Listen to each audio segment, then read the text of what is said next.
Hey y'all, what's going on? It is the Coastal Critiques panel. We are back yet again with another recap review for season 2, episode 5 of The Real Housewives of Dubai. And the episode is entitled A New Home and Game of Telephone. Let's get into it.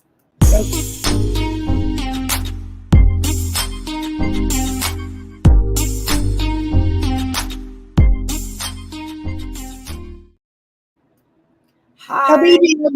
Habibi. I'm done. I'm so done. I'm so done right now. Hi. Yeah. Hello. How are you? Oh, Lovely hump day. do that hump, you know? I mean, but can we really even say it's hump day as much as it's also kind of like a Friday, as we were saying this morning? Like, it's low-key everybody's Friday. We know that a lot of people have off. Well, pretty much everybody has off tomorrow for the 4th. So, yeah, we're starting the shenanigans early today. Very, very, very. So, yeah, happy hump day, people. Yes. Happy hump day. Yes. We are glad to be here giving you guys this recap and review. But of course, you need to hit that like button on both channels because we are streaming to both channels as we always do. And also, if you're subscribed to California Cutie, but you're not subscribed to me, go ahead, hit that subscription button on my channel and vice versa. What else? Let's keep the comments going down in the comment section, you know, after we conclude this live, and share us. Shout out to Playback Gang. Yes, shout outs to Playback Gang. Shout outs to everybody in your family who you need to share this video with.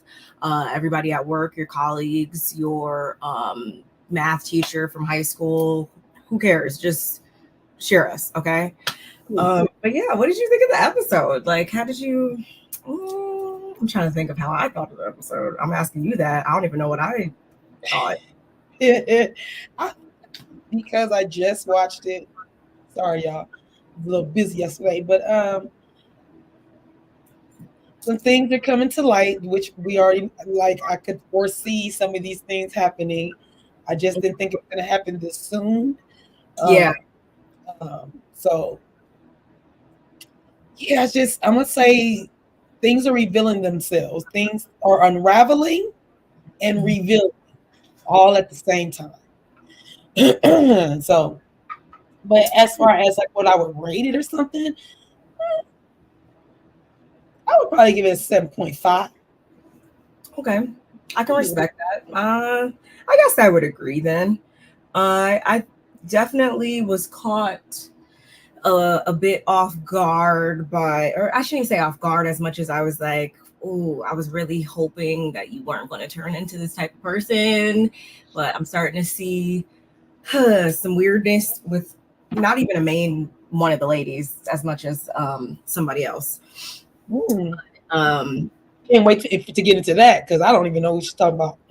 Oh yeah, that's like one of the first scenes that we see. But anyway, yeah, I guess we can just dive into it. Shout outs to everybody who's watching on Twitter. I won't be showing the entire live on Twitter this week. We're gonna just do our first hour over there, and then if you want to continue to watch live, you need to come on over here to YouTube and you can catch come on over. You get a personal invite. You know, just switch apps real quick. But without further ado, I guess we can just get into it. Or well, actually, let's say hi. Your baby. Hi. Hi, Ken. Love you, son. Enjoying your summer. He's so sweet. Be a kid again. Oh. Hey, Monique. Hey, Momo. What's going on, pretty lady? How are you? Oh, I got a pink heart. Love it. I love it. We love Monique over here. So we're glad you came through. And anybody else who's watching in the bushes, shout out to you guys as well. Come on. Jump in the chat. We want to hear what you guys have to say about this episode, honey. Absolutely. Yeah, a new home and game of telephone, which I mean, I liked the title because I feel like they were trying to like, it was like an ode to, you know, Game of Thrones, which We like. We did you catch? I still no. I told you I need the app. I need Well, an no, app. you've also been busy. You've been braiding a lot, A so bit, yes, and there it is. actually, There. no, that's a perfect time. Well, Yes and no. yeah, no. Braiding, yeah, I can pay attention, but because I can't, all I need to do is part, and I can braid and look That's a away. show that you need to kind of, yeah, definitely pay very Oh close yeah, because and if I got one of my youngsters with me, I can't be watching that kind of stuff because I know we got, oh yeah, yeah, yeah, probably yeah. shouldn't do that. No, It might get a we don't little want to have nightmares or it might get a little awkward. Yeah, no, we're gonna do that. But yeah, anyway, I like getting back to the that. final word. I like the title of that, y'all. And this episode in particular began off with Stanberry. She, she's not in Michael's house anymore. She's in the new home, but it is still very much being worked on. And in the meantime, she's sending a voice note to the ladies, inviting them out to the desert. And she does give them wardrobe guidance. So let's see if everybody follows that later on. Okay. And again, since the house is being worked on, stress levels are still kind of a little high, rightfully so. I can understand, purchasing your home. They say that's usually the largest purchase you'll make in your life or whatever. And The most responsible yeah, one. exactly. So a lot of thought goes into that. And sometimes when you think a lot, you get stressed out a lot. So Stanberry's definitely feeling that right now. And we also find out that Sergio's family's coming into town literally at this very moment, pretty much. And that's kind of the last thing on Stanberry's mind is now I got to host people. I don't even know where they're going to sleep. We're still sleeping on the floor. Last time I checked, like too much. Do we know why they came? I'm not to cut you off, sister, but do we know why they? Because this ain't a good time. This ain't a good time for you and your 10 bags to come. This ain't a good time for you, your sister, your brother, your mother, your grandma, your grandpa. It ain't a time for y'all. I wish Nola was here because she would know exactly why I'm doing this. Which that's a whole conversation we can have offline. But what I was saying now is that this part definitely triggered me a little bit because I'm just like, you're asking that question. Some people just be tone deaf. Some people just be tone deaf, or sometimes people don't see it as a bad time. They're like, we're all family, so no time like the present. Gotcha. Yeah. I very much would be on Stanberry's side with this and be very much like, this is not what I'm trying to do right now. Like, not trying to be all hosty when I'm trying to be finish house. But I think she handled it well from what we saw, a lot better than me. Just saying. I was just trying to see if it was. I know Ramadan was going on. We'll get to that, but I'm just saying. I was like, or maybe it was. I'll give them the benefit of the doubt. What was it? Let me stop. Let me get off my high horse. Maybe this was already like planned, and they thought either A, the house was going to be done and it wasn't an issue, or B, obviously the timeline of everything has gotten pushed up and pushed back and pushed, all over the place. So maybe it just kind of overlapped because it was already planned, and then they didn't think that was going to be in a state of, I don't know. Okay. All right. What were what you said? Because I just don't understand why you're here. Right? That was the mom, dad, the sister, the brother too, or I seen a younger I seen a younger guy too. That's why I was like the mother, the brother, your sister, your daddy. That's way too much. It's and you're living large. You got an east or west wing. You do. You have an east and a west wing for sure, or a north and a south wing. Either way, you got a wing. You got wings.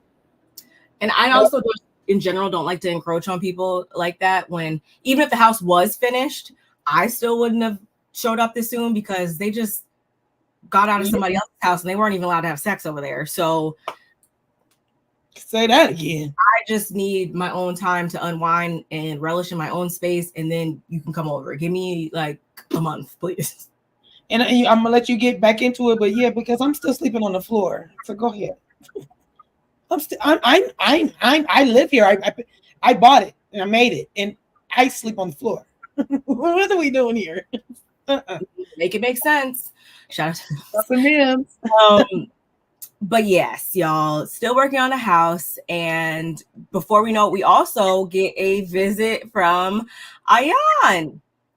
She has on heels, which is like a no-no because they just got the floors on, obviously. But she says she won't take them off. So she got them on. And they give her a nice home tour, of course. That closet, oh my gosh.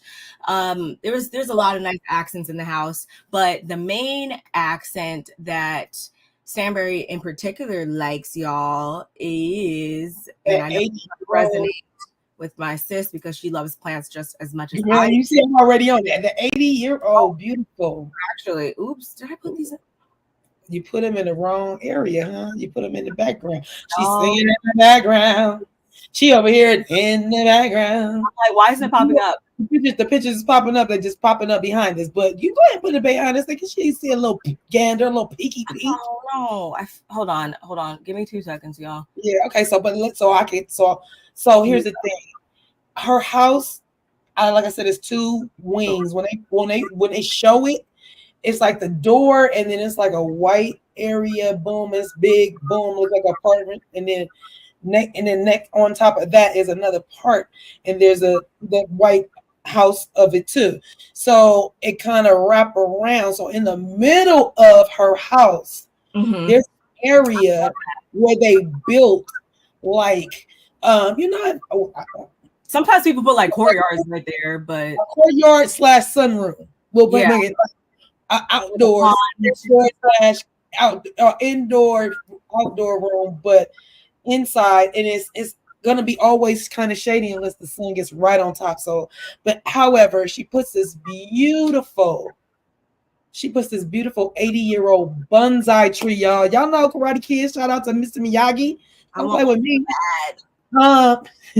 And this tree, she had to hoist this thing by crane to get it inside and see the corridor, the inside. That's her house wrapping around this sucker. Okay, this tree is 80 years old. This tree takes vitamins, y'all. The tree, no vitamins. Oh yeah, she says vitamins. That. Just like Carlos King says, notifications. Okay. Don't. Okay. That. Okay. No, yeah, it was that was a great attribute. If I do say so myself, that's definitely something I would love to do. How much does an 80-year-old bonsai tree cost? So I can't afford it. How much does it cost to get it over her house? The logistics of getting it put in. I can't even. My nose what I put. Who can you say? Who you know that has an 80-year-old bonsai tree in their house and needs 2 men to come and tend to it and give it vitamins and TLC? I don't know nobody. I put Stansbury got this 80-year-old bonsai tree, and it's absolutely gorgeous, and she is absolutely bawling. No, that is a sign when you have stuff like that. What are you talking about? You must be all right. That would be my space.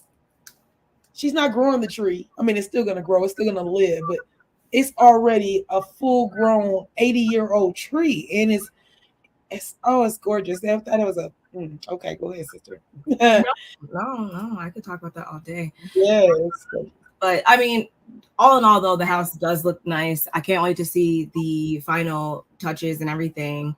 One of the producers, being messy, asked Ayan if Stansbury's house is beautiful. How does she like it? Whatever. And Ayan's at first like, I didn't really see any. Yes, it's gorgeous. It's beautiful. I love it. Good for her. I can't even hold you. It's like she had to give credit where credit was due, and I like that. But it was a fun moment when she tried to pull a fast one. And while they're going through the tour, they go past what's going to be the potential nursery. I say potential very loosely because obviously we all know where they are in the stage of the game with that whole thing. Wait, can you say hi to Auntie Bernice real quick and put her comment? Sorry. Hey, Auntie Bernice. This is the other one. Bernice is trying to be that is so trying. Poochie, it's the next one though. It's the next comment. I don't know that tree alone is more mature. I gotta star this comment because that was a read. That was a read. That tree has more wisdom than he has in all of his lobes in his mind. And together, their age don't even add up to the tree's age. That part. That freaking part. Okay, we're done. Let's go. But yeah, y'all. So Ayan kind of picks up on the whole, baby debacle of it all. And when they go downstairs or whatever, she's like, so what about the baby? Because Yasmin told me she don't really think that you guys are, should have another baby. And of course, we know that Sergio really wants one. And she's like, if you don't get that, this ain't gonna work more than likely. And the reason why Yasmin doesn't want them to have another kid is because she was basically raised by nannies and she's out the house. So it's like, who gonna tend to the baby then? Because obviously that was not the ideal way in which Yasmin would have wanted to grow up, according to her. But of course, Stanberry, because this is kind of how she's always approached these situations, I feel like, and things that have come up in the past. She was very much like, that wasn't even the case. That I was a working mom. I had 87 employees at that point. We had time to spend on the weekends. Like, what do you want me to do?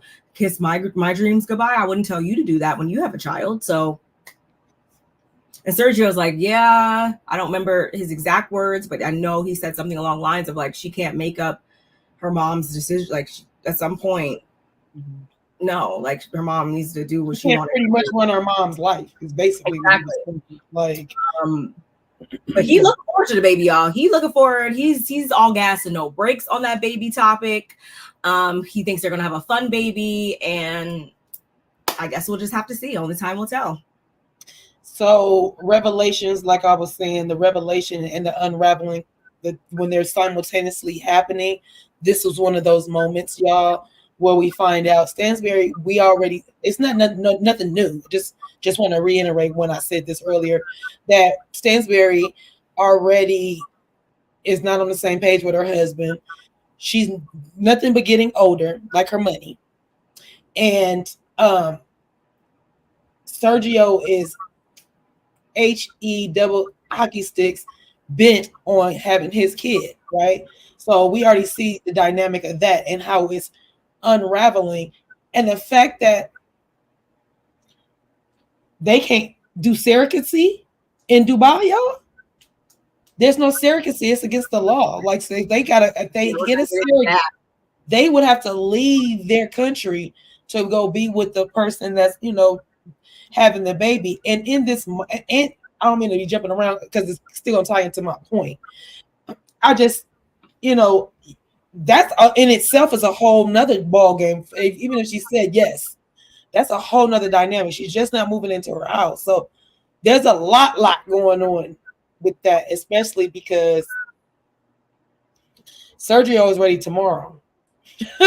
He ready. He's ready. No, I'm sorry. I didn't say not tomorrow. He's ready yesterday. It's what you saw me go back. I was going back. Oh, yeah.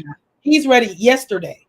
He's ready, and so it's like watching paint dry. You watching him like we're watching like the demise, a slow demise of them, because literally this can't go on, people.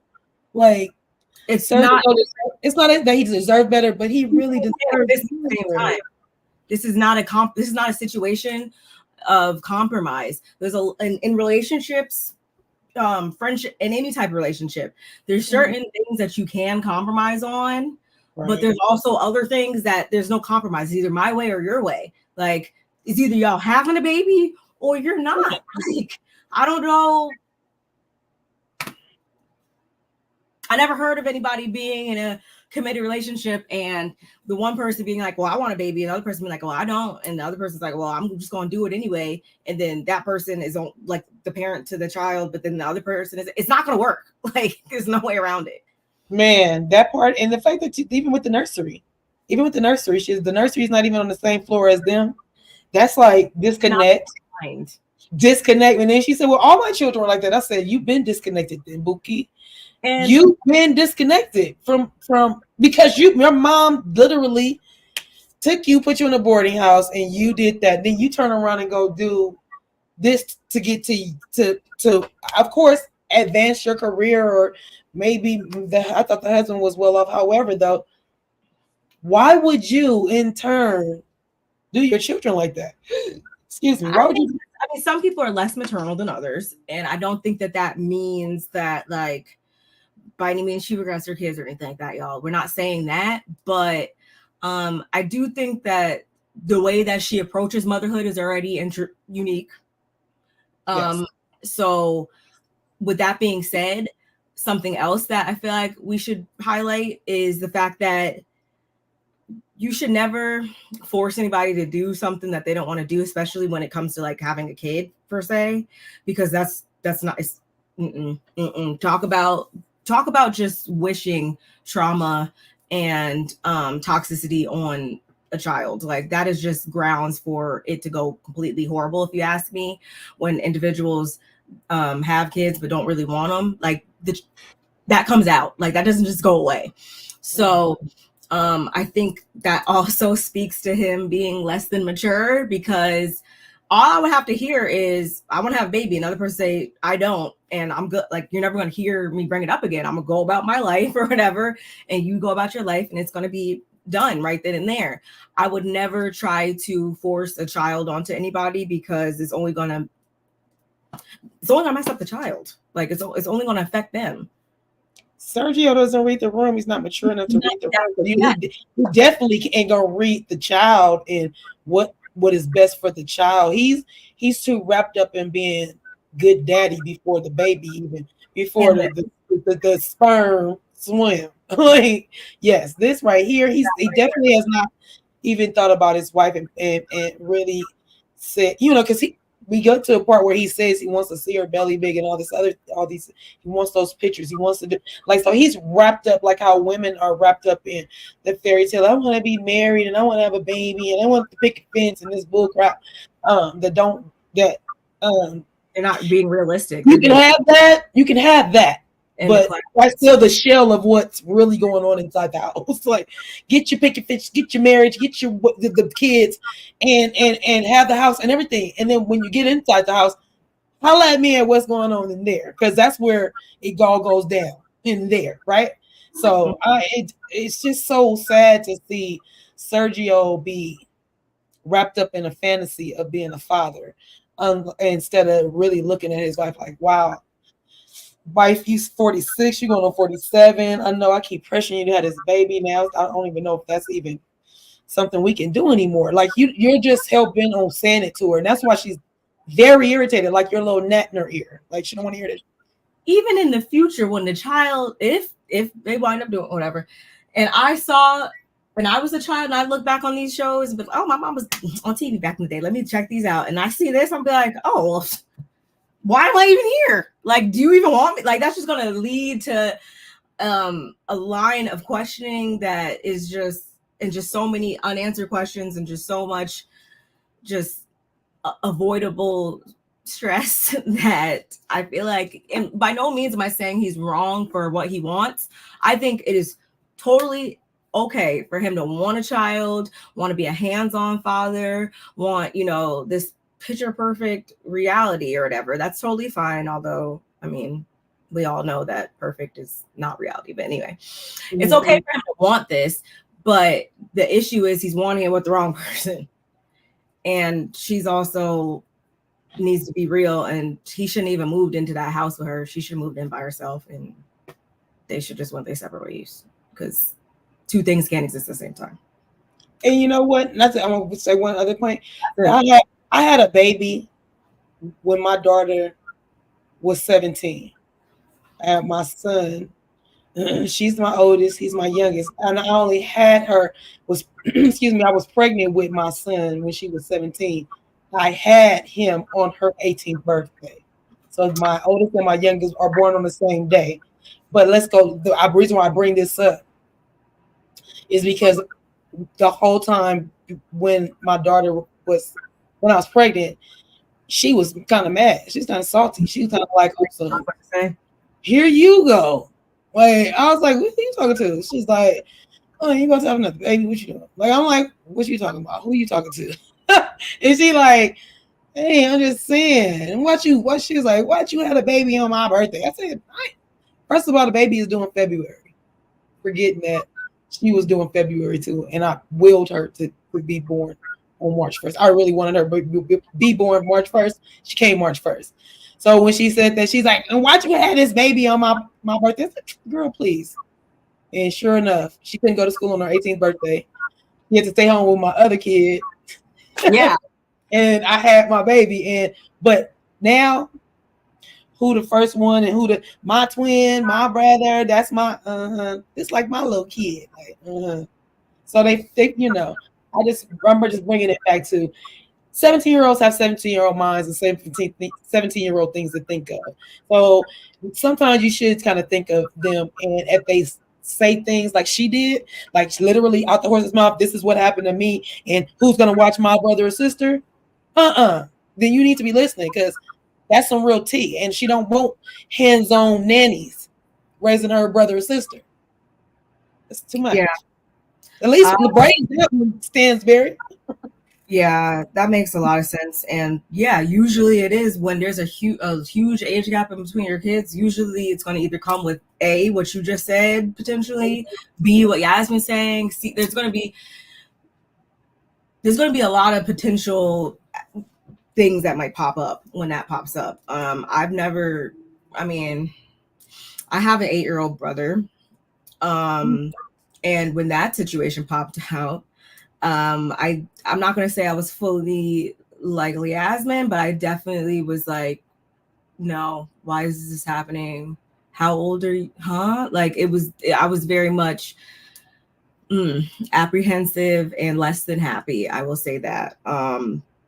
Now obviously it's different, but I guess I can empathize a bit with how Yasmin's approaching it, and at least she isn't having her head in the clouds, and she isn't stuck in limbo, because I feel like honestly they're stuck in limbo. They're not really moving forward as a couple, because this is one of those situations for the umpteenth time that two things can't exist at the same time. So at least somebody in the general vicinity has some smarts about them, because honey, like, why it shouldn't take your 17-year-old child telling you something like this. You should be able to just know this on your own.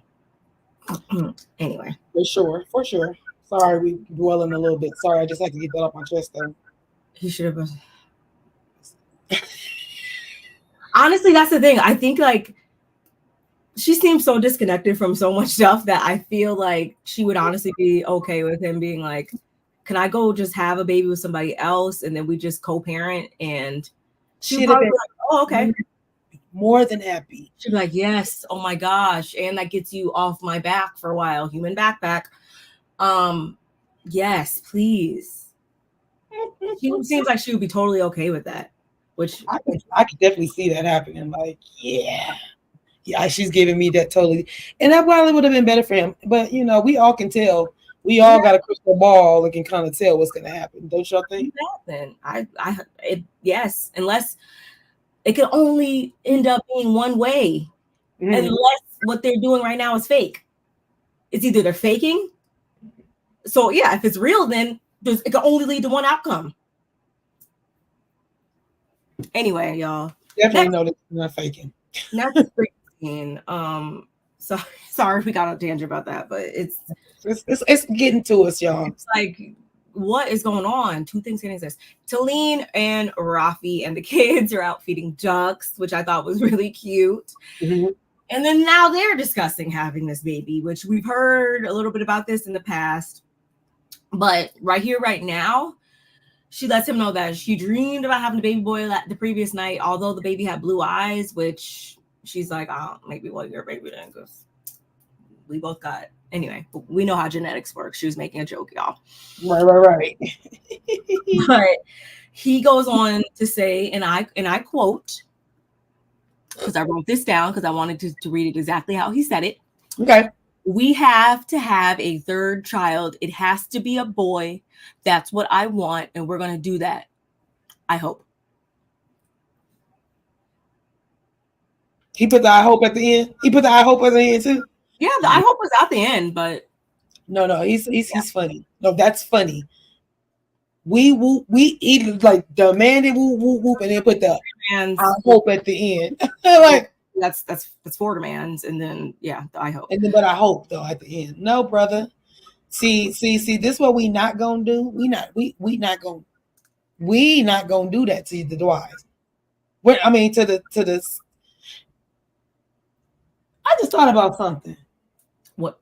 Now, are they Celine and them? They're not from there, huh? No, they moved there. I'm gonna say, because wait a minute, because we find out he graduated when he graduated college or whatever. He went over there to get into the family business.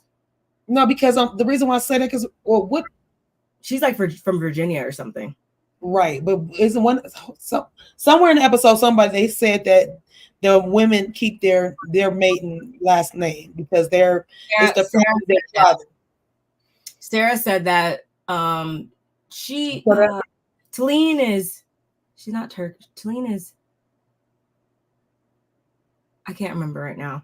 Yeah, but so it's two different. I mean, we're talking about two. I mean, that's why I said I was about to say it's different. He already got daughters.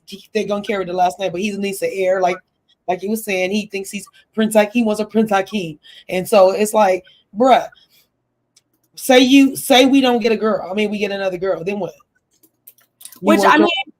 Last week I know I made mention of thanks to science, we can kind of aid in doing that now. But I feel like looking back on it, I shouldn't even give him that much grace because this sentence pissed me off. Yeah, it really pissed me off. And even when she went on to say, she didn't get into detail about it, but I don't know if you caught when she was like, pregnancy for me hasn't always been the easiest or something along those lines. She just got her body where she wants it and stuff. And not only is he pressuring her, but his family, get out of my face. Your family will get cussed out. Your mama telling me what positions to be in to get a boy. I get it's a cultural thing, y'all. Obviously there's cultural differences here. So I would obviously, if I was of their culture, maybe I would think about this differently, but I'm not. So no, I genuinely don't think that anybody on this planet should have to deal with being pressured by everybody and their mother about what literally, and not even just the process of creating said baby, but then I'm going to be the sole provider for said baby because again, it was cute and funny last week or whatever when he didn't know where the kids' shoes were or whatever. But no, now she's starting to kind of reveal more where it's like he really don't be helping as much as she would like him to at times already. Mm-hmm. She's already stretched thin, and now you're trying to throw another baby onto me, like when I already have all these things I just said. Like, talk about consideration. It is missing this episode. It's missing over there apparently. Compromise. There's no compromise in it. It's just like this is what it is. This is what I'm. Him and Sergio need to get married. How about that? I was just gonna say because Sergio last week tried to let his little sack hang. I'm the man of the house. It's like, what you in Michael's house, bro? What you talking? So he already has having an identity crisis. So yes, I'll get married. Figure out what you need to figure out, all the logistics of everything, have a baby, and that sounds like a good resolution to me. Maybe he'll be like kind of sporty too, because Sergio, he plays soccer, right? So perfect. He can get on the family business as well. There's your heir. I would have told his the only way we can have a boy is if I sleep with someone else. Genetics to make the girl. Yeah, exactly. So stop picking Rose. Stop picking the one. Pick what you want then. Yes. You had your chances. Oh well.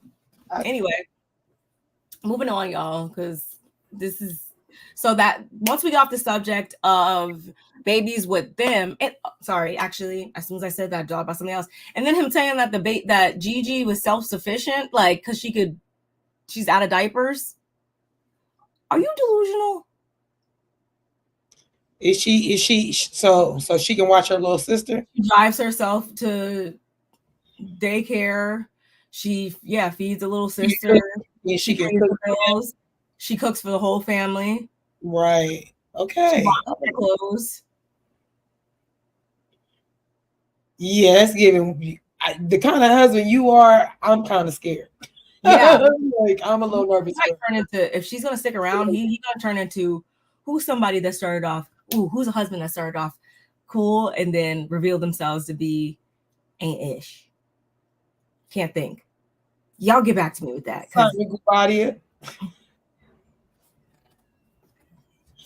We gotta cut. We gotta cut. And I'm playing. Because you asked. Damn it. I'm just that he should have never been anyone's husband. First of all, let's say that. He shouldn't have even been able to part anyway. I don't know. This must be can't take it Wednesday because I don't know. It's something about today. We are like really on one. I don't know. Maybe it was the conversation this morning. I don't know. Probably was. But okay, finally off the babies, y'all. But then they segue on over to the Queen's dinner. We know how all of what went down at the Queen's dinner. Lisa, she went in attack mode. But at this time, Talene has decided to let it go. You know, it was just a Lisa in the moment thing. She hit that candle. That's the comment right there. Auntie Bernice, last comment. Are you sure though? Because I feel like he started off bad from the get-go. Or do we like him at first? I guess we did. We kind of liked him at first. We was like, oh, he's kind of nice. And every time he was like, wait a minute. He's got worse and worse. Oh, especially when he said I shouldn't have gave you this dinner. I should have gave you a lunch. Wait, what? No, it was what is in Tampa for me? I'm still trying to figure out what's in Tampa because anyway, like good one, Auntie Bernice. Thank you. We love you. Thank you. Simon says it's not really a house. Nobody's husband. He's not a house anything. Okay, he wants to be like. That's the crazy part. But yeah, Talene is telling him how Lisa full on attack mode.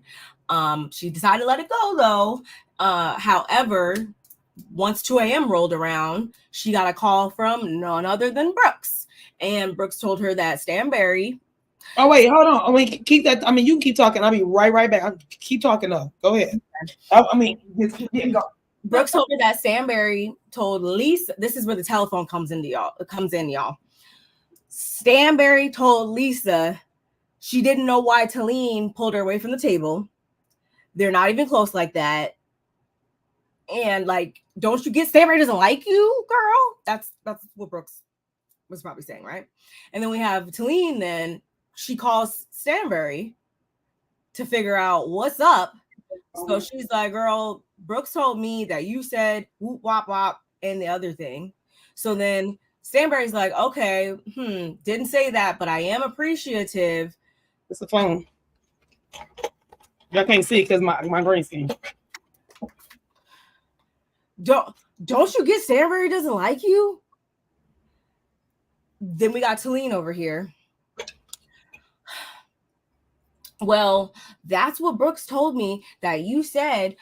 Well, I'm just appreciative that you even called me to tell me that, but I never said that like at all. So then Stanberry calls Lisa and she's like, what is this I'm hearing that you said this person said this person, whatever. And then Brooks is over here like, I just repeated what she said that you said. But I'm just being a good friend. So conversation went somewhere along those lines. A mess. All over the place. But what I did pick up on was when Lisa said, I think I wrote it down, She said, but what I did tell Brooks is that Stanberry was confused as to why Celine needed her to pull to the side. So now Lisa's also kind of been implicated in this as well, because if that's true, Lisa, why did you just say that then? Then that would either mean Stanberry's lying or you're also just straight up lying. Do you feel like Lisa was telling the truth in saying that Brooks told her Stanberry was confused why she pulled her aside? I two things can be true. Remember, that's the saying, right? Two things can be true at the same time. I feel like that may have came up. That may have came up, but in which it's in the way it's been taken. Because the only reason why I say this because Brooks is so saying it with conviction that this is what was said. So I'm like, okay, I'm gonna give her the benefit of the doubt. I'm gonna say they said it. Okay, we're gonna say they said it. Did they say it in the manner that the way you're delivering it? Because you are the one that is jealous that Stansberry is friends with the other girls now. We keep going back to that, and you keep saying it's not that, but it's looking like that to me. So for me, I still think that maybe she did say it. Maybe because Stansberry was kind of taken aback when she asked her, "Can we talk to the side?" She didn't know what they was going to talk about. She didn't know she was bringing her over there to talk about Sergio. So there could have been a conversation, or somebody said that to her. I don't know why she had brought me over there, or why was going over there. But the way Brooks made it sound the same way when she found out that Talene busted far and wide and let everybody see her everything. It was the same thing, except for it was like, oh, I tripped and fell. I tripped and fell. My behind was out. It was an accident. It wasn't like I was dancing and I just busted it out open for everybody. It was literally I fell and my stuff opened up. And Lisa went back and told it. And when she told it, it was in a weird way. I think she's a weird way telling things. Like, not even a pot stirrer. It's like you perceive things your way, and when the way she perceives it, I guess is the way she tells it. Yeah, the whole BITCHG of it all last week was like she was the only person in that reality. I felt like that was weird, the way that she perceived that. Yeah. Right. So I'm saying it's the way she perceives things. It's a little off. So I don't know if I don't know what to say about Brooks in that moment because I'm trying not to not like her as much as I don't like her because I'm like, girl, got to be something. We're digging. I'm trying to find out. It's episode 5. Start pulling the gloves off now. Yeah, because we should be finding out like that. Oh, that's what it is. She has mother issues. She has father issues. She was abandoned like Stansberry's, not abandoned, but went to boarding school. And there's issue. We don't know. We haven't found the connection on why she is the way she is, and that's the problem with me about Brooks right now. She's literally taking things in the way she perceives it. She believes it because she's saying it with convictions to the people she's talking to. And everybody, they're looking at her like, but that's not even what was said. Oh, really? And then she gets defensive. Oh, really? Like, oh, you were there? Oh, so, okay. It's like, calm down. 1, 2. It's okay if that's the way you perceived it. But then if I go to the horse's mouth and the horse's mouth tells me that's not what I said or how I meant it, then and I go find out and I come back and tell you, man, look, I don't know, you had said this, that, but this is how it really happened because I went and talked to the person that said it and this is how she said it. Then you're supposed to be like, oh, my bad, because I thought she was like, that's how you're supposed to take accountability and then say, my apologies, I didn't mean to do it, whatever it is. You don't do that. You actually double down, even in the wrong, and be like, okay, well, that's what it is. And you blow things off too fast. And I feel like that's an act that, oh, I don't need you. Yes, you do. Yes, you do, Brooks. And we'll get to that too. So, but Lisa was being a needy, nosy, insecure brat. You don't need to know everything. Come on now. Come on now. Come on. Now that's a real, because that's how I felt. I'm like, Lisa, what is wrong with you? Are you trying to get camera time? Because you don't have to. You're a pretty girl in your businesses and you being a micromanager, all that stuff. We'll watch you do that. Don't do that to the group. Like, we don't need that. Right. Shout out to the 31 people watching on Twitter. Y'all definitely come over here and subscribe to me and my good sis California Cuties channels. Please come on over here. Join the chat. We love to hear from you. But shout out to y'all. Yes, shout out to y'all. Brooks Dominique Devereaux is taking down Alexis Colby Stansbury, and she's going to use the cast to do it. Somebody was looking at Dynasty rerun. I'm done. I'm about to add that to my comfort shows to fall asleep on. So thanks for bringing that up, Auntie Bernice. Yeah. But yeah, it just got so confusing. I was like, okay, I feel like at least two, I don't know, something's telling me that at least two people are lying in that whole thing. And for some reason, I mean, obviously I'm saying Brooks. And and I don't know, I guess I'm still kind of side-eyeing Lisa after last week, which sucks to say because how we started off this season. But I don't know. I have to give that to her then. I'm gonna say that she must be the other person lying too, because it's just too messy of a situation based off of something that wasn't even that big of a deal. Because like Auntie Bernice said, go sit down. Like that wasn't even that big of a deal last week. Like so people just feel so entitled to know every little thing about everybody around them. And that's not how the world works. Sorry. And are you filling people in on details about your life and what you're doing every second of the moment of the day?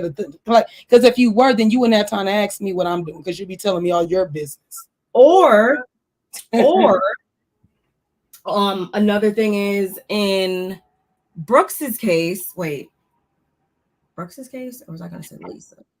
Sorry, y'all, I have to come get a fan at my room. I think I wrote it down. Hold on. You're so worried about what everybody else is going on, and then in Brooks's case, she's so trying to just dictate all of her friendships and what they do and how they should feel. Like both of them need to go to a personal development retreat. Just together. Look together. They need to, like when they make people wear the big pants and just like walk around with each other, all like together. I don't know. For some reason, I just want to put them in a big pair of pants and let them figure it out. Help each other. Those are so good to watch when they do those on camera. You be like, you doing this the wrong way. You can literally talk to each other and get it right, but you just not. You look stupid and falling over. I love those things. Hey, Kevin. Good to see you. Welcome back. Through. Oh, and as a question for you. I'm from Inglewood. I'm letting you answer, but yeah. From Inglewood. That's why I put the 310 on there.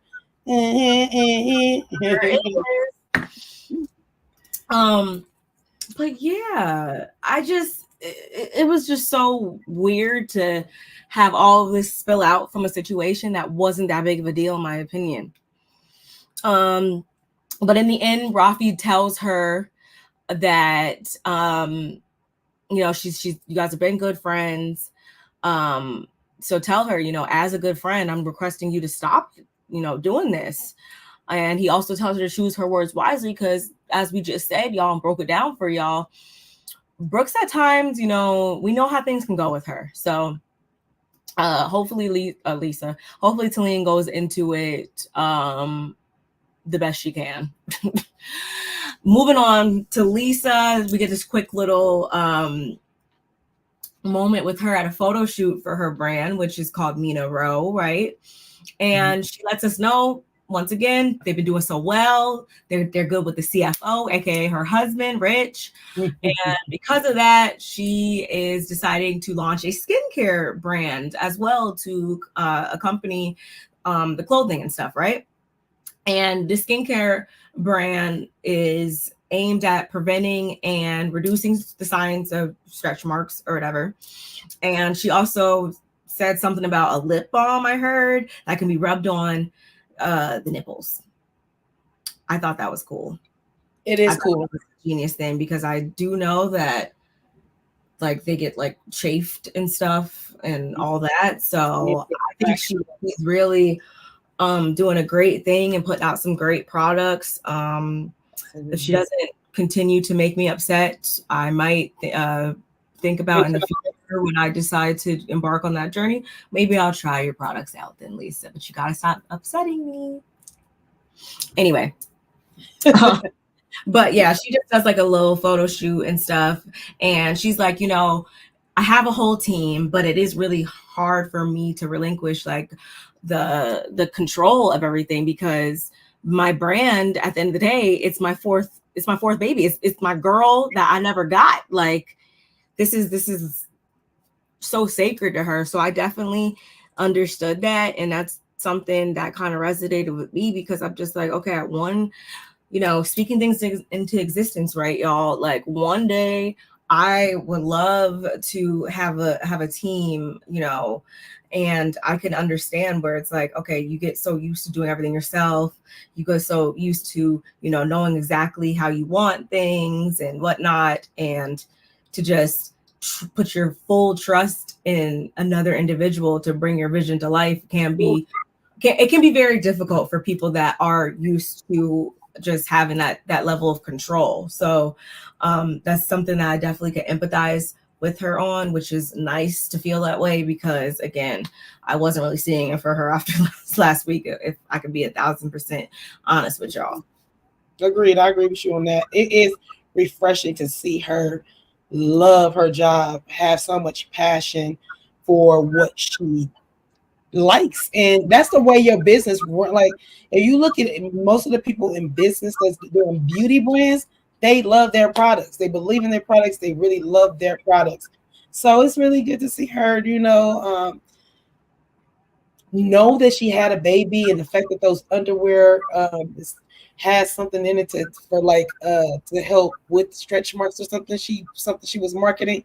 I was like, look, check this out, girl. You better use that thinking cap of yours, stay out of people's business and stay in your business and make your business as successful as you can. And Kevin, I went to Inglewood High School. Went to Inglewood High School with Mac 10. So catch that T. I know Mac 10 before he was Mac 10. And not like he's like super big, but yeah, me and Mac, we go way back. But yeah, I want her to stay in that. I want to stay in that bag. I want to stay right there. And I don't want her to overdo it either. And she might need to go talk to Brooks and show Brooks how to manage the business and home life together so that she doesn't stress herself out. Yeah.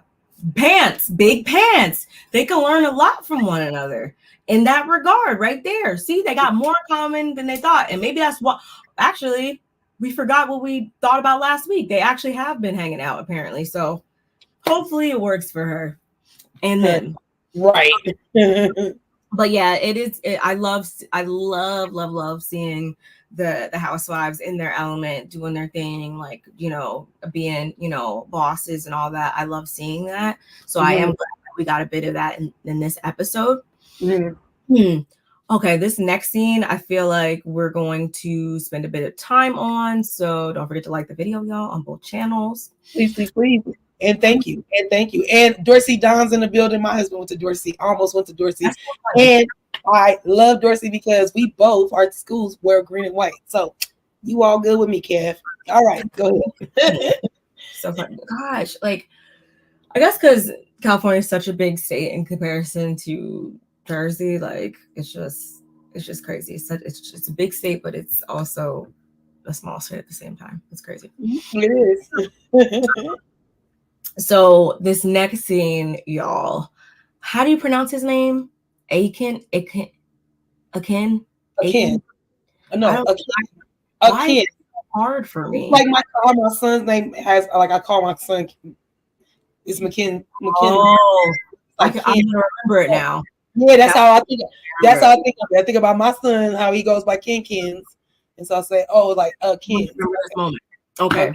Now you won't forget. It'll be like, Mm-hmm. Yeah, I don't know what I want to say. Akeem or Keem. It looks like a keen or a kind, or it looks different. I like it though. I like it. It fits in. I want to say Aiken. I don't know why. That's what I think, because you want to look at Akon's name. Aiken. No, I know a lot of people that like last name kind of back home, I guess. So maybe that's why I want to. That looks like that last name. I mean, that name spelled like that. Well, I mean, I know some Aikens, and then I know some people that pronounce it again. So I guess maybe that's why you keep flip flopping on what you want to say or whatever. Yeah. Y'all don't mind me. Anyway, so in this scene, we meet him. And we see them all go to a coffee shop, a really nice coffee shop, might I add. But you're probably wondering who's them? Him, Sarah, and her son, Maktoum. Yeah. Yes. Yeah. So him, freaking Sarah and her son, one big happy family. They go to a really nice coffee shop, and we also find out that he spent some quality time babysitting her son also during this visit. Getting to know him. I gotta say babysit. We're gonna, as you guys can tell, we're gonna talk about this. So they went to 5, not 1, not 2, not 3, not 4, but 5 gas stations to get a slushie, and then they played basketball after. So it did sound nice, right? Okay, but Sarah's whole thing is she's at the point where it's either make or break. It's either we locking this in and going to the next level with this, or we're remaining in the friend zone. And also I wanted to kind of use this as a slight like pre-test to see how he is with my son. That's kind of what Sarah was doing with this. But at the same time, that can be a slippery slope, because it's important for them to get along. It's important for him to give me, my son, to give me feedback. But on the other hand, if he grows attached to him and then we don't work out, that's a recipe for disaster, right? Mm-hmm. So they're kind of talking about the day and everything, and don't children just say the darndest things. He looks over at him. The son's like, "When are you gonna be my dad or stepdad?" And Sarah's like, "I wish I had. Do I have? I don't think I do. I thought I had horror movie music. I need to get some. Anyway, no, you need to get like, you don't do that, or you get it. Want to get away? Yeah. In this moment, she was very much cringing. She said, "I'm sorry. I apologize. Like, I don't know where that came from." She plays it off, of course. And she also, I forget, she asked him something after that. I don't remember. But Maktoum, he's like, "I think he's going to be a great stepdad. He has a 10-pack. Like, I think he's going to be, really, really good at this." And I think I skipped over it, but in the beginning, he was calling him the caramel man.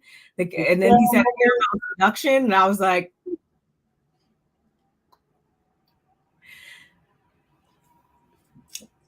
I mean, am I going to stay here and lie to you guys? No. Did I laugh a little bit? Yes. Mm-hmm.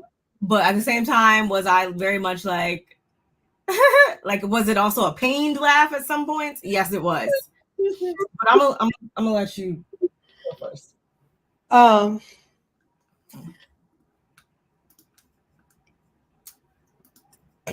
Or should we? We'll open up with anti-racist comment. Okay, go ahead. Not have brought her son after she cements the relationship with him and everything is cool. Then you introduce him to the son. Go ahead.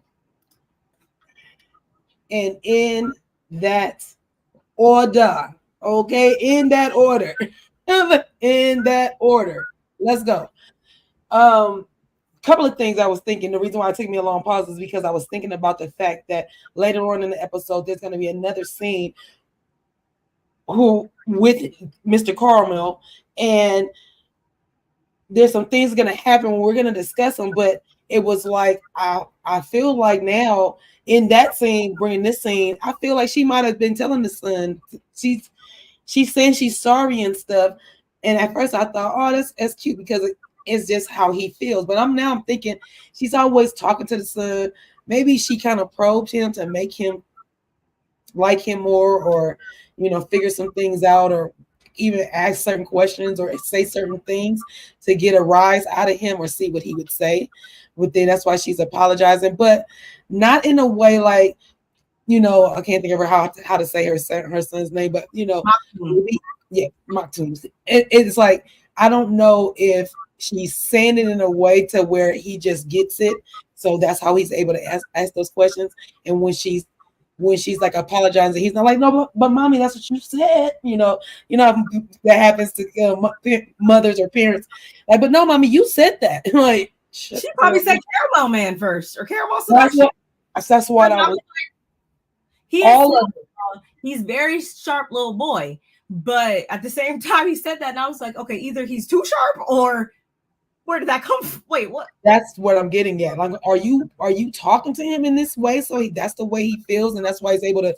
It's just coming across how that's how you talk to him, and that he's just conveying how he talks to her. Because I that's what I was thinking. I was like, oh my God, I hope she did not do this. And to Auntie Bernice's point, she should have just did it the other way around. Make sure you guys are on the same page, and even if he was going to just be your friend, let's go into it knowing like, this is my friend, la da da da. And if that's, even if you would have introduced your son to him, if y'all was only going to be friends, So yes, she doing too much, and the son calling him Caramel Man. It was. He is Caramel. So, I mean, it worked out. And then the fact that he said, I kind of like it. That's it.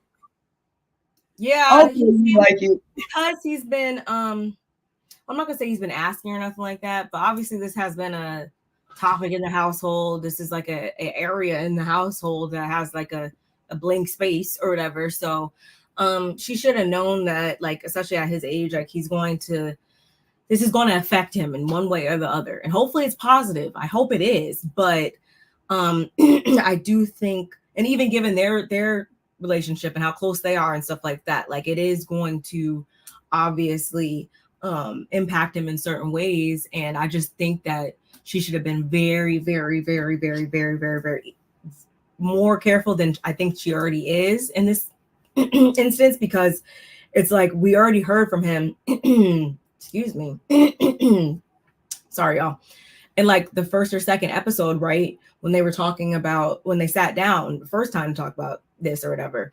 And he was like, thinking like all guys are bad because they treated you bad and stuff like that. He's already been affected by this in the past. So I would just think that she would be even more careful about how she approaches it in the future. And I'm not saying she was being careless in this point, but I do feel like she maybe didn't weigh all of the potential outcomes. I don't think she did. Like how we're talking about it right now, I'm like, did you take into account all these things? Because at the end of the day, yeah, you might get over the relationship. It might just be like, friends for you or whatever, but he's more than likely going to gain some type of attachment, even if it's a friend attachment, because like he said, he wanted to play basketball or whatever. Like, there's nobody there to, not saying she doesn't. And I'm not saying that's just strictly reserved for men, y'all. That's not what I'm saying. But I feel like he already kind of maybe longs for that type of relationship and that figure in his life already, potentially. So he might even get attached, like, even if they do just stay friends. Like, she just needs to be very careful of who she introduces him to, because he might get attached. You know what I was thinking about? Maybe she didn't do it in the wrong order.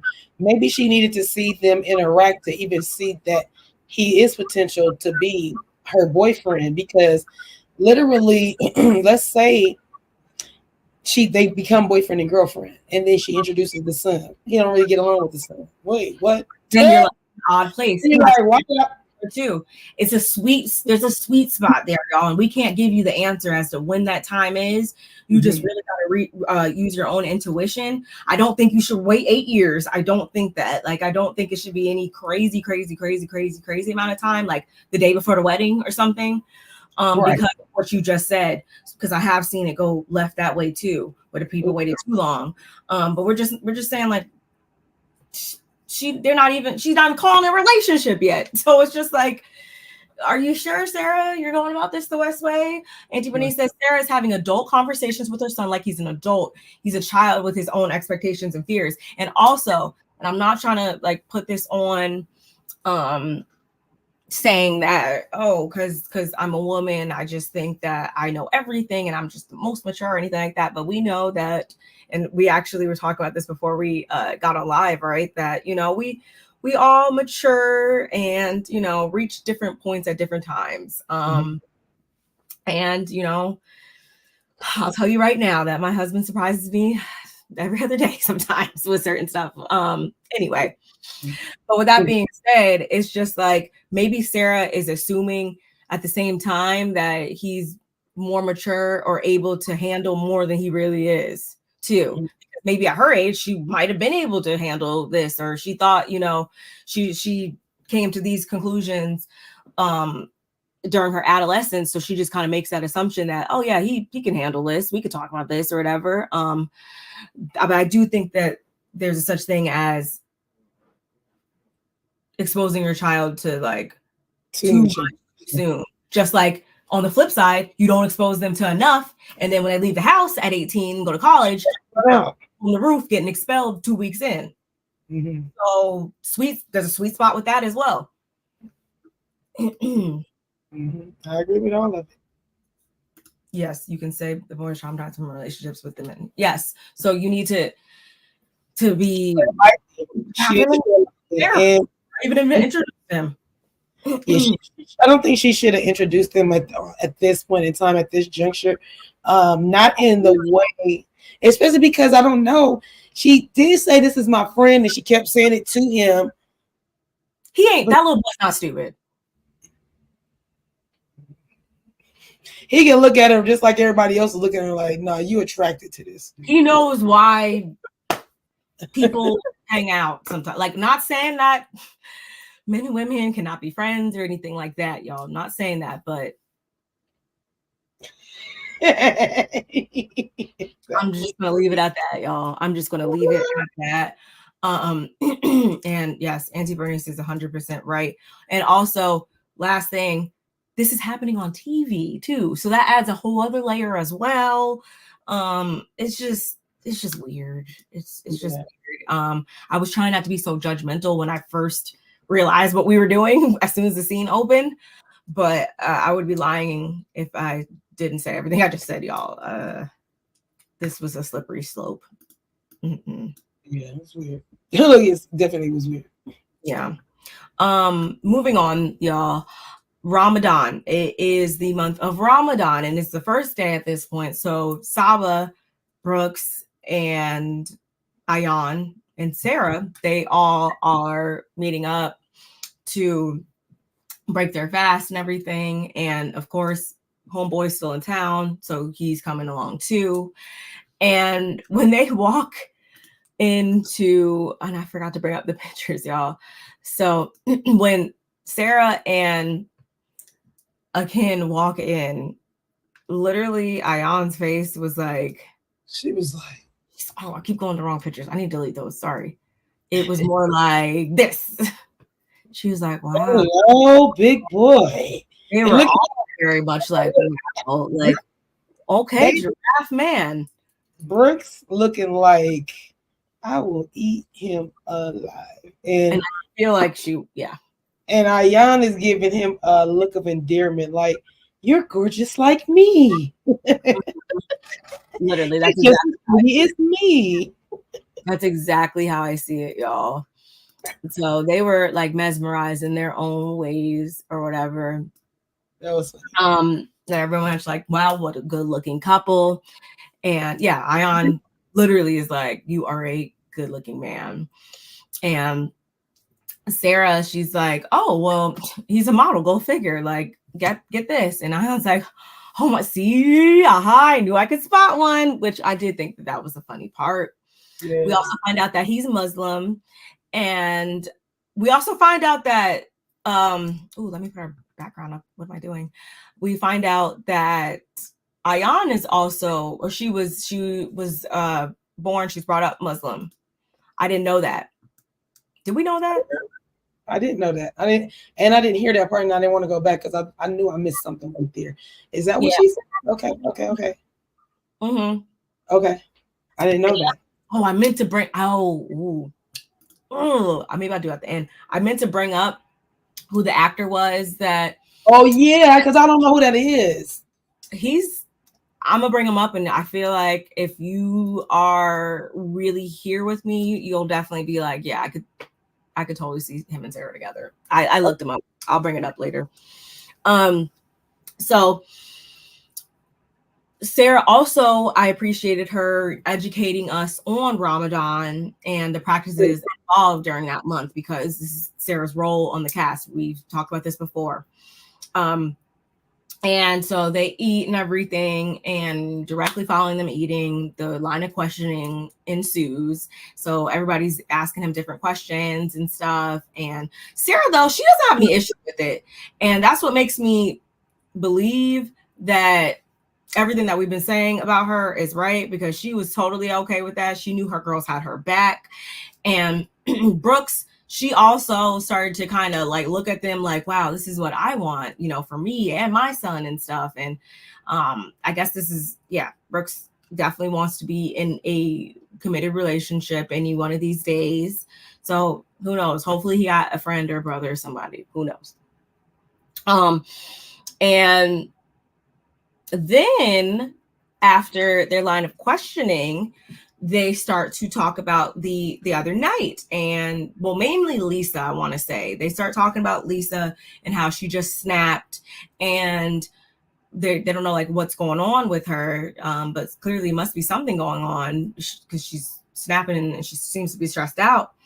And I think it was Ayan who was like, you guys should just go ask her directly, because that's my best friend and I just feel really uncomfortable. She just, she has 3 kids. She's just overwhelmed or whatever, but you need to just go ask her for more information on that. So how'd you feel about that scene? I appreciate Ayan for saying that really, that you're not a really two-faced person, or if you do it in the moment, I feel like that's like coaching in a moment or correcting something that needs to be said. Y'all can feel how you feel, but if you start disrespecting, I'm here to tell you, this is what I feel like Ayan was telling them. Like, tread lightly, because if you get out of pocket and talk about my friend at this table, I'm gonna flip the table. So if I were y'all, not like, no, I don't mean it like that. I mean it like she gonna check you. And in this moment, we know she will. In this moment, we know she will. But I was just like, it's not even, they didn't even say anything bad, but okay. No, but she knows that. She knows that we're on a show right now. I get it. No, that's not what I was gonna say. She knows that they start, and it's a domino effect.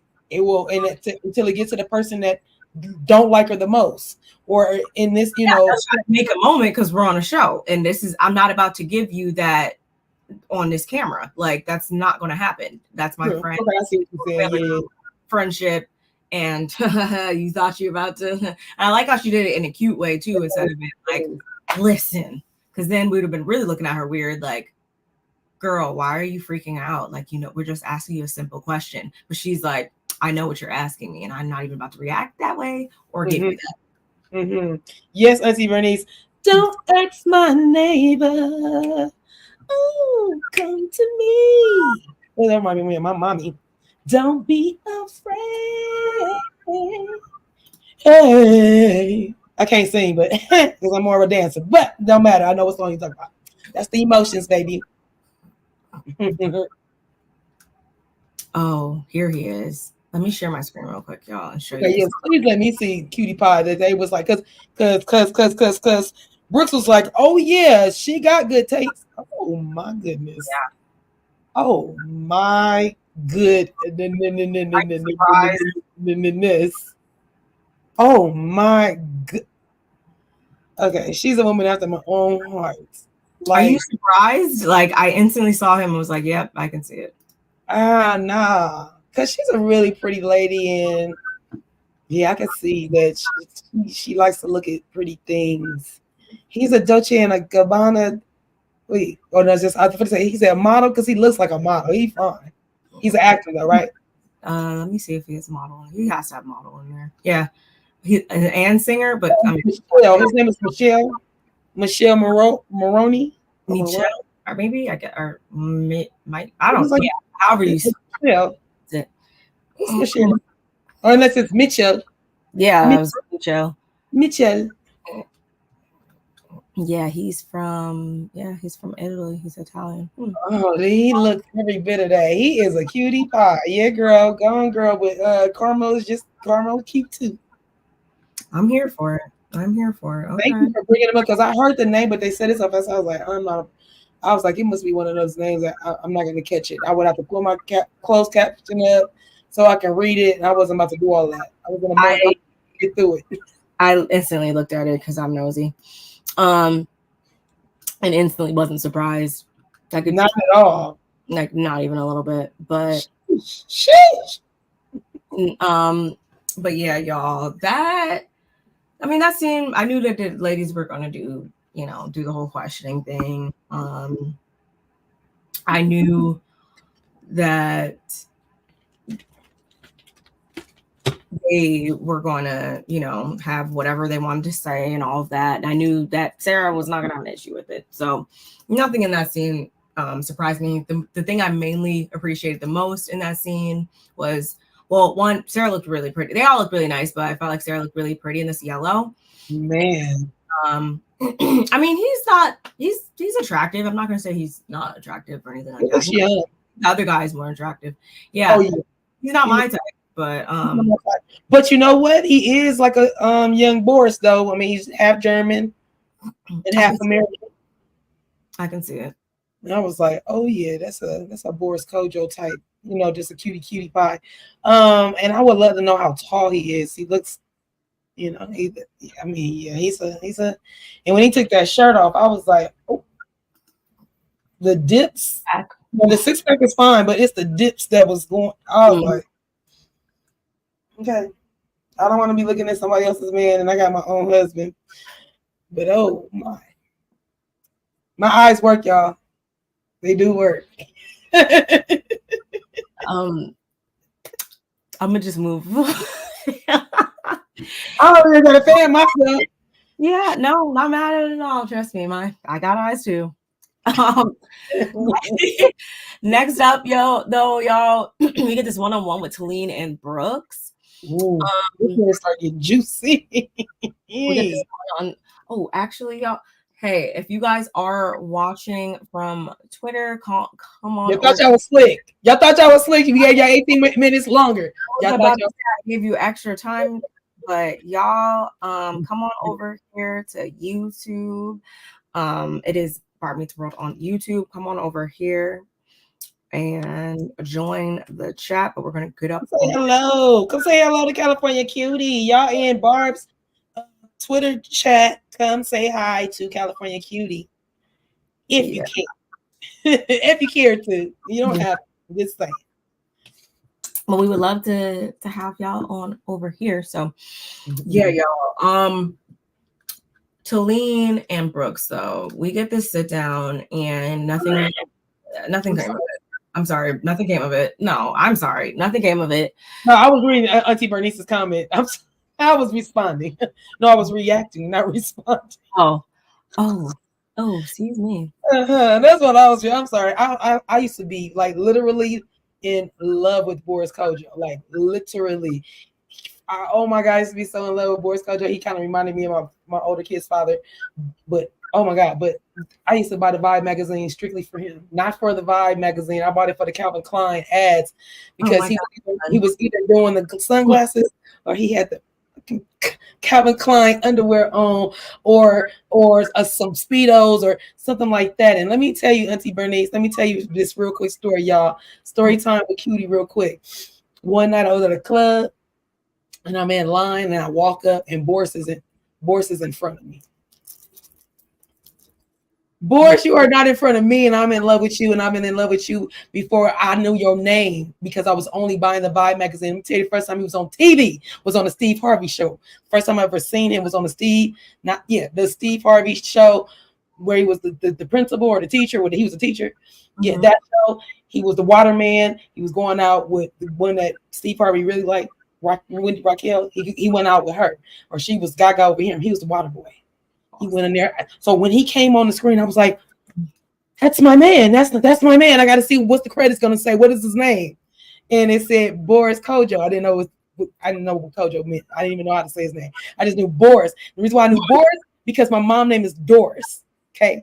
And my mom's twin name is Norris. So I was like, I will never forget Boris because it runs my mama's name and my auntie name. So, okay, that's that story. But getting back to, he was in front of me.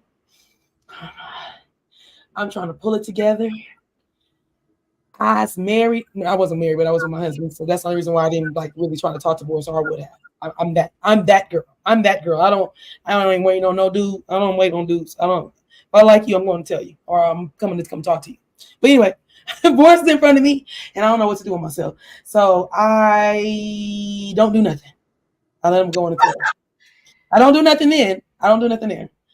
You know, I feel like I patted him on his butt and looked back like, who did that? I think like the line kind of got. I did that, but that wasn't my contact.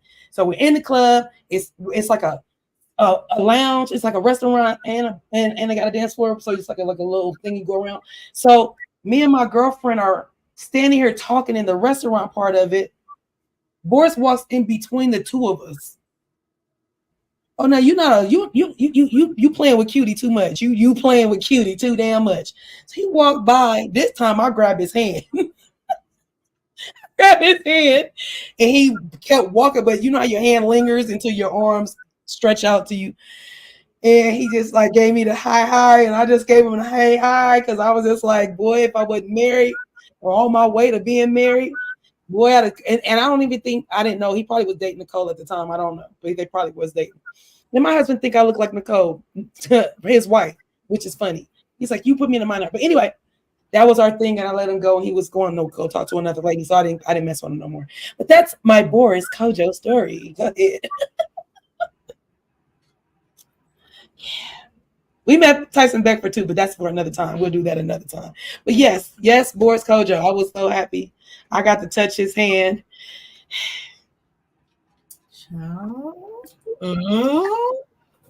That's when he was still fine. He still had hair. It wasn't the bald coach. It wasn't the old Boris. This was still young Boris. I was like 28. Excuse me. Okay, go back to I'm gonna leave it at that. Okay. So going back to Lean and Brooks. Yes. After they briefly check in with one another, y'all. It's all cute in the beginning. They greet each other or whatever, and then Talene starts to make mention of how Brooks is looking rather thin. Like, she's looking super thin, which, of course, as a friend, is concerning to her. And Brooks is like, well, of course I look thin. I have 2 kids now, my biological son, and then I also have... That's what I said. Stop it. Stop. Ooh, child. I got stories. I'm going to get them out. I'm going to get them on my page. I'm going to hit the little 15, 20-minute one. Boom. There you go. There goes a story for you. But go ahead. We don't want to talk about boys. Stop it. Okay. Now I lost my train of thought. So, yes, this is concerning for her because this is her friend. So she needs to know what's up. Brooks is like, I got 2 kids. I got my biological son at birth. And then I also have Glass House now. So that'll do it. So after that, Talene finally discusses what she really wants to talk about, what's really on her mind, which is, you know, you tend to instigate things. And just no, wait, what? Huh? What you say? That's how Brooks was like. I mean, Talene literally said it, and Brooks got defensive. I mean, I don't think she finished the sentence before she was like, "What?" Which is what her husband was bringing up before. Like, you know, she's just probably not going to receive this well. I don't think any way Talene could have put it, she would have received it well, to be honest. But that was her word choice in the moment, and she's like, you know, even at the Queen's dinner, just after that, you know, you call me with the BS. You call me talking about this person said that, and Brooks is like, you know, well, I was just being, you know, direct because you're my friend, and she is going to stand on that mountain, y'all, and she's going to continue to profess that she did everything because at the end of the day, this is her friend. Like, this is her friend, and she wants her to feel like she's being supported at all times. She wants her to feel like, well, if I'm upset about this, then you're gonna be upset about this, but whatever. And Brooks also says, or not Brooks, Talene also is like, you know, you turned it into a game of telephone, which again is why the episode is entitled what it's entitled. And Talene was taken aback by Brooks's response or reaction to everything, which I didn't understand why she was shocked. I wanted you to see that. I've had this for a while, and I meant to do it like this so we both had a brick wall. But I did this a long time ago. I said, my sister don't even know I got a turquoise brick wall. Damn, brick walls. Sorry. Look at us, y'all. But yeah, Talene was taken aback. She didn't expect to react like that. And she's like, in the end, you know, let's just move forward. And Brooks is like, no, there's no moving forward. I'm good. And they both get up real cringy, like, and that's where we're cringy. It was cringy, but the thing is, well, literally, Brooks walks in like literally like diagonal into the camera, so she like my fingers is doing like she, she walked out. She's walking like into the camera, like to get past the camera. Boom, right. When I tell y'all her face, she was mad. She was so mad and angry and upset with her friend for telling her that she feels like she instigates a lot of these interactions that are going on and why.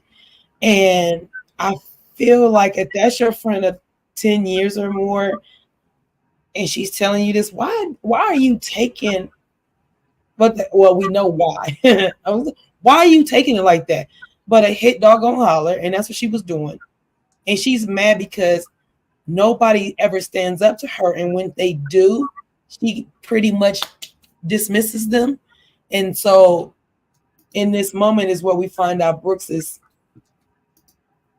dismissing Talene. And I didn't like that because I feel like I feel like you don't have the respect you should have for your friend. You don't have you want a minion. You want somebody to be like, oh yeah, everything you say. Oh yeah, when she didn't believe you, not that she didn't believe you, when she went to the horse's mouth with Stanberry, same thing. She was mad at you for going to go behind her back to go find out how she really meant it. And the fact that you now are friends, how dare you do that? So there you go, one strike. And then you turn around and do it again. Yeah, she's not with that. Hi, Jonathan. How are you? So it's so crazy to literally see Brooke spiraling out of control when she should actually be leaning on her friends and having some friends to talk to and not taking out whatever your issues are with the world and whatever you got going on your friends. Like they're literally trying to help you out. And you're like, if you ain't rocking with me, if you ain't with me, you against me. And I'm like, well, true, but if you are doing something out of line, we all do it. We all get out of line. We all might step out of line, step out of bounds, and rub somebody the wrong way and not intentionally mean to do it. I would rather you come tell me, Barb, if I rubbed you the wrong way, than go tell our middle sister Nola. Like he'll come tell me or tell both of us at the same time. Yeah. But you know, we love to have a little mediator. Like it's just easier that way. That way, if I don't hear you or you don't hear me, there's somebody be like, hey, y'all ain't listening. You know? Okay. You mean episode 5? Or did you hear episode 6? Is it episode 6? No, maybe. We're on episode 5. But if you've seen episode 6, well, tell me about it. Please DM me. I'm like, wait a minute, how we get on that? I want to hear more. Because we love to hear differences in opinions. Jonathan, not trying to put you on the spot at all. Yeah, but I want to hear, like, how can I look at this differently? Because right now, all I'm seeing is Brooks coming off in a way where it's just like when Talene was talking to her husband before, it's like at the end of the day, and this goes back to being a control freak, honestly. Mm-hmm. At the end of the day, if I say that I don't want to hear it, I don't want to hear it. And I'm entitled to say that because at the end of the day, these are my ears. Like if I say, do not call me about some stuff because I don't care, don't call me about this stuff. Like, unfortunately, if you think that something is good for a person and they don't see it for themselves, then ultimately that's the decision that they have chosen for themselves, and there's nothing you could do about that. Right.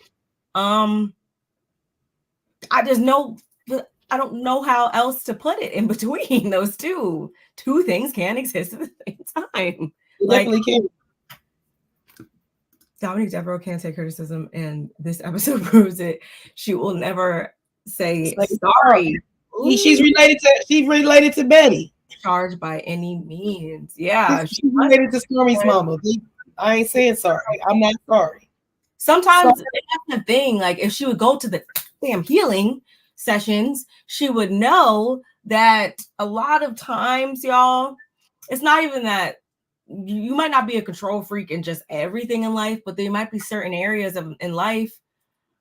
I mean, some other people are controlling in all regards, but you might just be kind of controlling in your friendships, and there's nothing wrong with a person that you claim is like been your friend here the longest. There shouldn't be an issue with that person bringing it up to you and you receiving it, knowing that they just have your best interests at heart and aren't just trying to. And they're saying it the most loving and caring way. Like they're literally trying to find the words and how to put it in a way so that you don't feel this way. Because anybody else. We know it's, tough conversations are hard to be had. That's why they call them tough conversations. And it wasn't nothing like I'm tearing you down. All I'm saying is from my perspective, this is what I'm seeing. And the reason why I'm going behind your back and going to Stansbury or to Lisa or whomever is because you are not giving me, you don't make it easy for me to come talk to you and you take what I'm saying and then, tell me how you feel about it. You just kind of shut me down. Like, if you're not agreeing with me, girl, I don't have time for you. Stop talking to me. That's what you do. And that's not cool. I don't think you know the reason why, what you say? And I knew it was 5. I knew it when you said, I said, oh, no, you screaming for it. Please DM me right now. If I came to you ladies and let's say Kelly and I came closer and she start to be buddy and leave the other out. Okay, I got your point. Oh, go ahead, sister. You can read it out loud. Well, I think if I came in between you ladies and let's say Callie and I came closer and she started to be buddy and leave her out. Okay, so they become buddy and they leave. Here's the thing: the leave her out part is the part where it goes left because they become buddies should not be a problem. And I don't see them differently. At this point, I feel like Brooks pulls herself away when she sees that it's not going the way. I don't get my Talene to myself. So I either get Talene to myself or y'all can have her. Same thing with, I don't think that is our only person she even kick it with. But that's the thing. Wait, Sarah. Unless I'm mistaken, have we even seen Samari and Talene at this point? Have we even seen them have a one-on-one other than in the group settings? Like, no.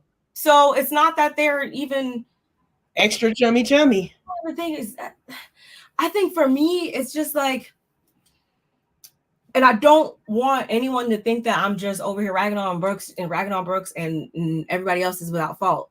Or I'm not also giving somebody else a to-do list, because I very much am. But in this case, what Talene in this situation would need to do is get creative with your cuss words in the chat, Jonathan. Make sure, like, if you want to say your words, just get creative with the way you want to say your cuss words. Just so you know, that's etiquette on YouTube, not just me.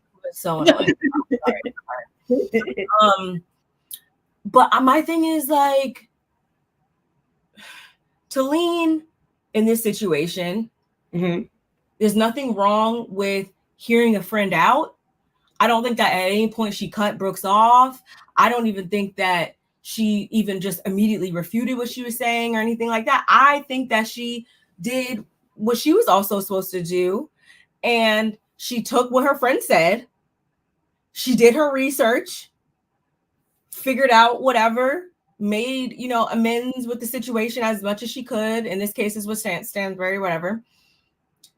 And then she decided, okay, let's continue to move forward or whatever. It'd be another thing if Talene was just like, oh, you know what you're talking about. That don't mean anything. Like, and didn't at least take her into account. So at least she took you into account. You're over here being completely defensive. I hope that makes sense. It does. It makes sense to me. But, but that doesn't still, it's not that we don't like Brooks. I just want her to right her wrongs and stop blaming everybody else. Because it can't be everybody else if you're the person that's in it. You mean Danielle? Wait. From Jersey are exactly the same. Devereaux. Brooks and Jennifer A are the same exact. Do you agree with that? That you watch Jersey? So yes, review coming out later this evening. Oh yes, you got to review it later, y'all. Okay. Do I think that? Do I think that Jennifer Aiden and Brooks are the same? I can definitely see some similarities. A lot of ish pops off around them, obviously. And I feel like we haven't figured out in this episode where the disconnect is in the whole game of telephone, but I have to think that Brooks has something to do with that message getting all misconstrued in between everybody, which is also something that's very on brand with Jennifer Aiden as well. And we've seen that in the last 2 episodes, which I'm telling you, you need to go watch at least the last 2 or 3 episodes. Other than that, I mean, yeah, I think that's a good comparison. I'll say that they definitely have some similarities. I love that you think that Talene's a little extra. We enjoy you being here, Jonathan. Yes, thank you. Make sure you hit the like button on my channel too, Jonathan. Please hit the like button on my channel because we're streaming from both. Comment, subscribe, y'all. Yeah. All that good stuff. So yeah, like I said, I literally, not that I don't like Brooks. I like Brooks. I think she's a powerhouse. She's a bomb. She's got it going on, especially the way that she came from leaving her husband and started from the bottom. Now we here, like literally, like come on. I have the utmost respect in that manner for her. I just need her to. I don't know if the word what she used to call her instigator. Is that the word she used for her? Yeah. I don't know if instigator is the word that was the right word to use to get her attention.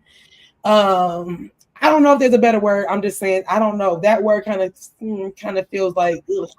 And so I understand why her eyeballs got big and ready to pop out of her face because like what wait, I'm an instigator. Like if you my friend and you tell me that, like when did I become an instigator? Please enlighten me. Because I'm gonna get defensive. Now if you can name me some stuff, I might not agree with it, but damn, she got me on that one. I might have to be like, okay, I see your point. But I'm not trying to instigate. I'm trying to do this, that, and the third, which Brooks did say. I'm trying to be I'm trying to be straight up with you. I'm the one trying to tell you how I feel about some things, you being my oldest friend. But in that same turn, you gotta say your oldest friend is not coming at you sideways. And just say, I don't like this is a hard pill for me to swallow. But if it's coming from you, Talene, my friend, my old friend, it got to be true. And I'm gonna leave it right there. It's like, Brooks, it's not making any sense what you're doing. You're literally sabotaging things that don't need to be sabotaged. And I want you and Stansberry to become friends again, because since you and Stansberry have not been friends, you have been off your rocker. Jonathan, how do you feel about that? How do you feel about Stansberry and Brooks falling out? I'd love to hear your thoughts on that. In this case, though, another thing too with her is I don't even see it as she's like super wrong or she's not even making sense. I feel like she makes sense, but it's like it still is overridden by what I said before, which is ultimately if Talene don't want it, she don't want it. And she's allowed to not want it because she's grown. Her own person. Yeah. And her own person, yes, in general. Like, how about that one? Oh, you can never want, and who knows? We could be completely wrong. Stansberry can turn out to be the biggest villain. She could have said that in the beginning to be malicious. Who knows? We could all be made a fool in the long run with that whole thing. But regardless, the fact of the matter is you got to let Talene walk that plank herself. Like, ultimately, it sucks, y'all, to see people in your life who you care about go down the wrong path in your eyes or whatever. But ultimately, you gotta just do that. You gotta just love them, either love them from a distance or B, just respect their decision and focus on other parts of y'all's friendship. Just don't talk about it. I wouldn't, if I was her, I just would be like, okay, cool, do you? I don't want to hear about y'all's relationship and call it a day. Hey, hit Auntie Bernice's thing, and then so we can get, because what he's saying in the chat is definitely I can answer. Antagonistic, pot stirring to cause confusion is what she is doing, and that's something I don't understand. She doesn't have to. Your business and you taking care of your kid and you looking for love in all the right and wrong places is what we want to see. We do not want to see you be irritating, and we want you and Stansberry to get back together so you can stop being mad at everybody else, because as we get down to Jonathan's comments, that's what it is. Ultimately, she's really mad that her and Stansberry are not friends, and Stansberry is getting along with every other girl in the group when she and her used to, hello, hey girl, let me tell you, girl, because did I tell you what Lisa did today, girl? And did I tell you what Ayan did today? This is her and Stansberry. This is Brooks and Stansberry. Girl, yeah, girl, that girl. I don't know why Ayan had that outfit on today, girl. I don't even know. This is what they were doing, and now she don't have that. That was taken away from her because Ayan and Stansberry are friends now, so she can't call her with the hot gossip about Ayan. So that's one thing that's puzzling to her. But Stansberry said because she's friendly with everyone now, so Brooks might have problems with that. That's what I'm saying. So does that make it everybody else problem, or does that make it a Brooks problem? That would make it a Brooks problem, and Brooks needs to fix that. That's what I'm saying. She doesn't realize it's her that's causing this confusion, and all she needs to do is put her big girl panties on and say, Stansberry, I don't like that we not friends no more, and the fact that me and you used to talk about Ayan, cool, y'all friends and all. That's cool and everything. But man, you used to talk about her now, and so I feel a certain kind of way. We don't get to talk about her no more. I got to find somebody to talk about somebody with, and that's it. And then move on. You ladies think that Brooks is a bigger issue. That's what we started off. So did we start off by saying that earlier that we're trying to figure out why we in episode 5 and we don't know what Brooks' bigger issue is? Because I feel like at this time we kind of figure out, like Stansberry's problem is she had boarding school early from 7 to 18. You know, she don't have a really relationship. She don't like parents. Period. Oh shit. I'm sorry. Sorry. My camera went black. Everything went black. I'm like, what happened? You mean the are we talking about what her underlying issue is? Yes, that's what the bigger issue, the underlying issue is. We're still trying to decipher that. Obviously, we know the stuff from the ex-husband and the marriage and stuff. Yeah. I don't know. I'm trying to go back. I think it's past that though. I think it's something in her adolescence or teens or something. We need. It wasn't her mom coming. Yeah, I need to see the dynamic because so when we see that I'm not. I don't know. I literally don't know this, but maybe it's because we're talking about it. I'm just pushing for anything, but something tells me, is it somewhere her mom? Like, how is there? I wonder if there was. She said she had brothers. I know. I don't remember her ever saying sisters. So I wonder if they have like one of those weird dynamics. I'm not saying that they're, a Shay and her mom from Love and Hip Hop or nothing like that. I'm not saying that, but maybe I don't know. I think Jonathan, we probably will find out when the mom comes in, because I can't wait. The thing is, the mom is going to hold her feet to the fire.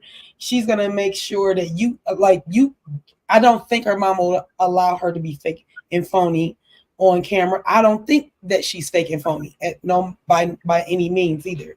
So what I'm saying is I feel like she'll be her authentic self around her mom. Meaning, girl, I don't give a damn about these cameras. I don't care about none of this.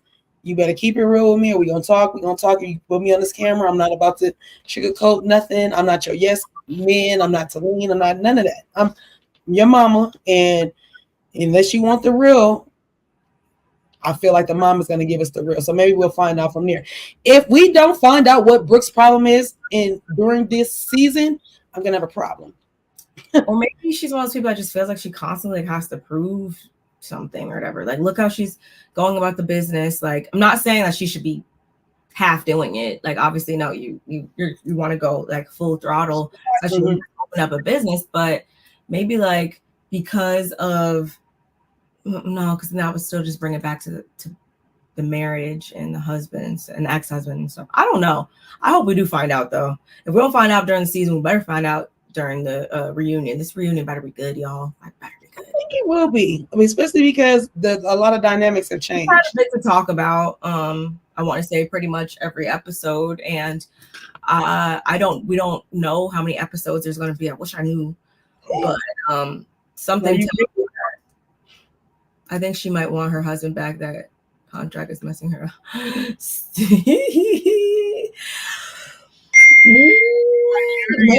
I didn't think we saw how mesmerized she was by the idea of companionship when Akin and them was sitting down eating and stuff, right? So clearly, I'm not saying that she's like foaming at the mouth for a man, but it's probably not off the table for her if she's fantasizing about it or whatever. I mean, yeah, I guess tired. Especially, I'm sure, she's sick of and as much glam as she packs on to her face and her body and her hair, she's probably sick of paying that bill too. Maybe that was shady. That was so shady. Let me so shady. Take that off her hands. I'm just kidding. I can't, y'all. Dominique everyone's giving me Tisha vibes with this uncalled beef she has with Alexis Colby because it's all in her head. Maybe she has one of those just skewed visions of things, and maybe she just always thinks that everybody else is out, to get her or get somebody else because of the things that she's gone through and been wronged by people or whatever, her ex-husband or whatever. Maybe that's what it is. But let's move on to this final scene. Okay. It captures the ladies all meeting up. I told you guys before that they were going on this desert excursion, honey, while Sergio's parents. Oh, actually, no. Second to last scene. Sorry. Okay. Y'all, they are in town. They're finally in town, but we're still working on the house. We're still working on the house. And guess what? Guess what happened to the house? You see that chip right there? Yeah, that's their marble TV stand in the master bedroom. Yeah. Stansberry was very, very, very, very unhappy because that is not even like something you could really fix. Because I immediately was like, I don't even think you can like fix that. Oh, I'm looking for that piece of chip. I'm looking for it. I'm finding my. She had picked it up. She picked something up, but that piece was the piece. Whatever she picked up was so much bigger. So, because looking at that, but it was a big chunk. So, I'm literally looking at your picture like, then it was. I couldn't do it. Your picture looked little, but the chip looked small. But I feel like it was significant. I think it was a significant chunk out of it for sure. Maybe her finger is covering it from because I feel like I've seen it from the other angle or something. But however, check this out. Me, I would have probably cried. And then I would have been like, nobody move, nobody get hurt, okay? Because we about to find this chip. We gonna find this chip.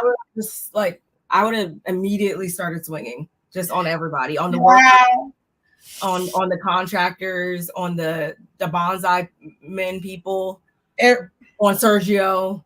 Well, he'd have been first. Sergio got it first. Like immediately turned around and just hooked him right in the face. Anyway, yeah, that would honestly piss anybody off. I would think. The feeling's mutual. Thank you for being here. Love you too, Jonathan. Thank you. You meant Ayan, right? But the biggest issue on the show is Ayan. Ayan Twigs.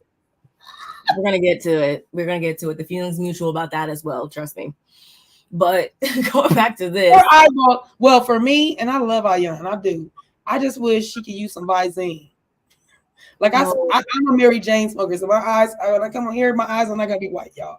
I hate that her eyes look like that all the time. Her eyes and her teeth are like the same color, and I don't like that. I don't know if that's a good thing though. No, I'm not trying to say that she's sick or nothing, y'all, but no, exactly, and that's what times. Me and you are right here, sister. I always feel they say the eyes are, the way to the soul, and it does tell you a lot. If you have, jaundice, your skin is yellow, your eyes is yellow, your liver's messed up, right? So when I look at her like that, and I'm not calling her alcoholic or none of that, I'm just like, dang, I wish her eyes were really white, and I wish her teeth were just a little whiter than they are now. And then because she just will be so much. I mean, like I said, my eyes, I wake up with red eyes, and then I like my Mary Jane. So eyes gonna be looking just like this. They're gonna be low, and they're gonna look just like this. Hey, I'm in the state I can do that. I want multiple things changed, but I'm just gonna leave it at that. I cannot. I'm just saying. We didn't even talk about the teeth, so you know how I feel. Like how you feel about the eyes is how I feel about the teeth situation. When you show the picture, look at her teeth and her eyes are the same color. Okay, no, the teeth situation from last week is what I'm talking about. The black hair up. Anyway, okay, because we gotta wrap this up because I'm freaking saying things and I don't need y'all looking at me crazy. Okay, night signs is coming out anyway. But yeah, so Chip in the marble. Sergio, though, he's outside. He's super happy. He's receiving his family. And mind you, Stansberry's on the phone with but whatever his name is, the house dude. She's trying to figure out this whole TV stand situation because literally they were there to put up the TV. The TV was supposed to be put up today. We still don't know where the parents is sleeping. Boxes. Oh, Lord. If I'm sleeping, Now these men are staring me at my face trying to figure out if we're doing it, if we're not, he's outside like, hi, look, our house, our neighborhood. Just completely just oblivious. Oblivious. I mean, oblivious. Oblivious is the word. I'm sorry, oblivious. I mean, but at the end of the day, I mean, do we really blame him? It's not like his house anyway. I mean, that's her house. Anyway, you know, wait, before you do that, before you say that, I know you're about to go to the next line. How are you gonna be the man in the house and ain't a bill in your name, not even a rent, mortgage, nothing's in your name because you can't? Now go ahead. Like legally, you cannot have anything in your name. Like legally, she literally say, "Get out of my house." Like, I have no title. You need me to be here. Like, come on now. Human backpack, y'all. He is her human backpack. I stand by that. So, again, he's super happy. His family is there with that extra person that we still don't know who that was. And Samber's like, look, I'm not good with other people's parents. Hell, I'm not even good with my own parents. Gets flashback of was that the engagement or the wedding rehearsal dinner or whatever last season? You know how that whole debacle went down with the seating arrangements and stuff. Mm-hmm. Honestly, wasn't really judging her on how she felt. Anyway, if that's just not who you are, then that's just not who you are. But that's tricky.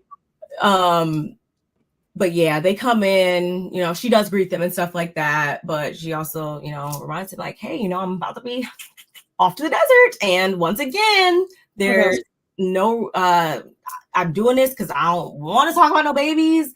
I don't want to talk about this house that's been stressing me out. And it absolutely has nothing to do with the fact that my in-laws are in town this week.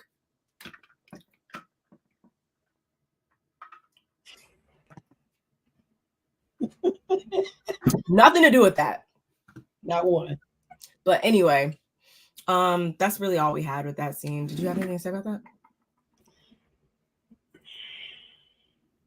Parents, go away. Parents is wrong time, wrong move. Go stand in a hotel because we're not ready to stay here. It'd be like, one thing if they were staying in a hotel, still selfish, I feel like, but at the same time, it's like at least we're staying in a hotel. We don't have nowhere for you to stay. But they're gonna go lay on a bonsai tree in different parts of it. All I'm saying is I don't like the way it makes me feel when she talks about Sergio's in-laws. Little man needs to go by the game life. And once he wins, he will be ready for marriage. Sorry, not sorry. That's funny. Lord have mercy. He needs to buy a clue. He needs to go get Clue and buy a clue too. But I don't know if I was watching this back, Sergio. We don't know where Sergio and Stansberry are at this moment, if they're together, if they broke up or anything. What I'm saying is, if I was Sergio, that would make me feel a kind of way that you was talking like, or the fact that you left. I don't know where the parents is coming from, how far they live, and how they had to catch a flight and all that. But the fact that you know what, I'm leaving. You guys have a good time. I'm going to go have lunch with my girls and get away from your get away from your son. I'm going to get away from your son. Get the toodles. Like I was like, how's Sergio supposed to feel about that? Because if I was Sergio, I'd be like, honey, like he says, honey, come here, honey. Come here, honey. And I would bring her to the corner and I'll be like, hey, I'm going to need you to not be so enthusiastic that you're leaving when my parents just got here. I'm going to need you to tone that down. I'm going to need you to be back at skin o'clock because all that hanging with your girls is cool and all, but my parents is here. So you going to come back and I don't care how you feel about your parents. These are mine. And you're going to come back and you're going to skin and grin with them. I mean, I get it to a degree. I think that there is, I'll say there's a certain level of obligation, I guess, that one has to their, I guess, in-laws. It within reason, I want to say, I guess, but at the same time, I don't think there's anything wrong with being like, no, like if it's a, I don't feel like you should have to force anything with anybody. If it organically is like that, then by all means. But at the same time, like if y'all aren't close like that, then y'all aren't close like that. You ain't gonna get close like either. If you anything wrong about not being not wanting to get close at the same time, I don't. I get it. So you're invading your space. I don't. No, not even about the space. I'm just saying I don't think that it's anything wrong with not having that super close relationship. And it doesn't mean that it's like due to anything negative or that like you hate them or anything like that. It's just like it's okay to not be close with everybody. That's just how I feel, family included. I get that because see, I'm a little different. I am a touchy feely, huggy, love you, come stay with me, have a good time. We can stay forever and ever and ever. I love that person. Like, I mean, I've been a mother since I was 19. So like, I'm gonna have abandonment issues, or if somebody, when my last one leaves the house, I'm gonna be like, where's my grandkid? You know what I mean? Somebody to take care of. So I get that. Here you go, baby. Thank you. So I get that. I get that. I just, in my head, I want her to be nicer to him. I want her to like, not be with him because clearly they want two separate things. Like, I don't like everything they are. Didn't I go on a spiel about this last week? Like, everything they are opposite on everything. So I'm like, how do we even get to this point? Like, so basically, you're saying you're mad they're wasting our goddamn on time. Pretty much, because, and not to mention too, and don't get me wrong, obviously, you know, my parents, I didn't come from a household where my parents were still together after the age of 2. So I am the last person saying like, oh, you gotta stay together once you have a child with somebody, or no, I will never tell you guys that. But what I will say is, and I kind of looked at it differently again last week after we talked about it, I'm just like, girl, you, even if you do have the baby, you already said that you're only giving it like 10, 15 years max. So that's already setting up the child for like you guys not to be together. That's weird. I feel like now looking back on it, when you look at it in that context. And again, I'm not saying that you are obligated to stay with anybody just because you have a child with them, but it's just like you're already going into it with the mindset that y'all aren't going to be together. So it's just like, why even make a permanent tether to that person then? If this, and something else I want to bring up too, I know we're still talking about this. I was really irritated. So thank you, baby. I was really very irritated that they was in 99-degree weather doing the shenanigans outside in the heat like that. Is she crazy? Or is she freaking crazy? Are you deaf, dumb, and dumb? What is? Oh, you mean? Well, honestly, I mean that's just how it is. I mean, I don't watch their weather every day, obviously, but I think it's either A, we never do anything because it's always hot, or B, you just get used to it and try to, you know. I thought they were hydrated, I guess, you know. But they couldn't. Remember, they was coming off Ramadan, so like you literally know this kind of stuff. I would have taken a spa day by myself. I feel like that's more like I would have understood that like more usually. So all I'm saying is, cool. We driving the sports cars, great. We could do this any other day. We could do that any day. Like, let's go get pampered. Your in-laws are here. Don't you need a pamper day? Because I'm somebody who's actually, that's the thing. That's what I would have done. Literally. That's what I'm telling you. It makes sense. Here, y'all. It's if you're in the Southern California area, it's called Glen Ivy. It is the nicest spa ever. I would mud baths and everything, baby. Glen Ivy. Here's a day pass for y'all. Go. Here's a day pass for me. Don't talk. Don't bother me. I'm leaving my phone in the locker. Yeah, come on now. Don't even act like you don't even see me. But if you walk past me, we don't know each other. and I'm gonna go do me, and you can do you. Like I would hang out with them from a distance because you choose your own battles. I feel like sometimes when you're with a person, he's like, fine, you just insist that they gotta be here. Fine. So you're saying that you're taking it from that perspective, okay? Because again, we don't know why they're there. Like, there's no somebody's birthday, or is this your anniversary? What was the dire need for y'all to come right at this very moment? Like, or is there something that we're missing? Is there something that's coming up? Be something. It's like everybody's clear that they're stressed out. So I just don't understand why you want to do anything more than the bare minimum in any regard if you're stressed out. So clearly that I don't think anybody in their right mind would purposely coordinate their in-laws coming into town if they're in such renovation of the house. I would not even I wouldn't even absolutely not. But yeah, for me, like I said, I feel kind of bad because I feel like Sergio was looking at that, and there's like things that like Sergio's eyes are like, they were like really cut closed shut. He was so in love with his wife that he like literally doesn't see anything, and they're literally like opening up like blinders, and when they open all the way up, yikes. This is 5 years, 10. Why did I say that? By the time Auntie Bernice, by the time she's 50, she won't have him. She won't have a human backpack. You 46, going on 47. Not before this was. No, right. No. She might be 48 for all I know. I'm saying at this moment on the show, she's 46, a month away from 47.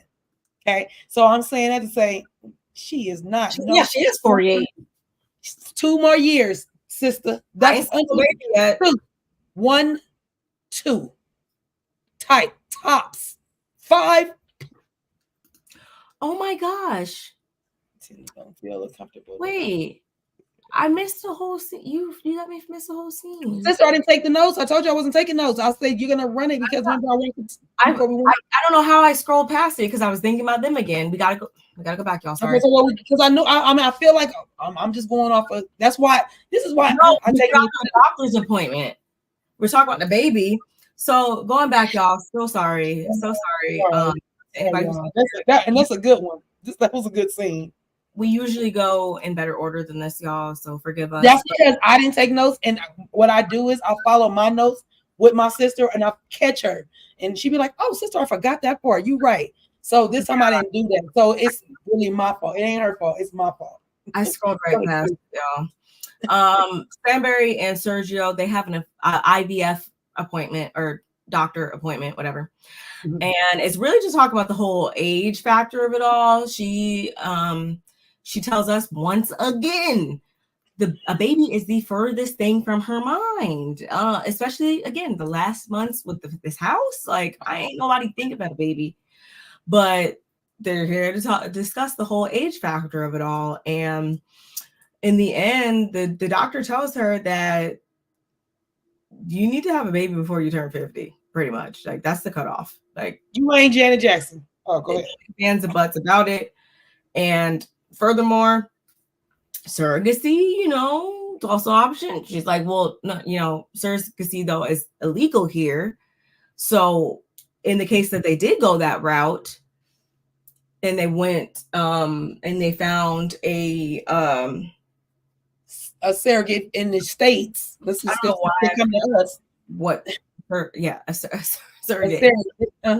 Or in Spain, I think he said as well, because he's from there, whatever. Then that's a potential route for them to take. But in their confessional statements, they're like, I also know on that one because find a surrogate in the States. 9 months go by, out of sight, out of mind, and then poof, they go into labor, and next thing I know, I have a newborn on my doorstep. That's going to be a total mind F. Like she needs time for her mind to even get into the space of like, I know I'm about to have another child. And I'm just like, girl, I'll get to that in a minute. But yeah, that's what the doctor wanted to talk about. He pulls out like the picture of their embryo. They have one little boy embryo, and when I tell you Sergio is like, I can't make this up, y'all. A kid in a candy store for sure, for sure. Literally, his eyes are gleaming with excitement, and he's all like, "Oh, where's the head? Where's the boy at?" And oh my God, he's not looking at y'all. Mind y'all, he's not looking at a sonogram picture. It's not a sonogram. It's an in vitro picture. It's an embryo, and I'm just like, God bless this man, because oh Jesus, oh my gosh. But much to Stansberry's dismay, we also got a confessional of Sergio, which does he usually have confessionals? No, I don't think he does. So I was like, oh. I mean, like, he's not a bad looking dude. He's just lost. I'm sure he's so lost, and he's just dead set on trying to get her to on board with everything. And I'm just like, if you have to get your the other person on board, like, then you shouldn't want that thing.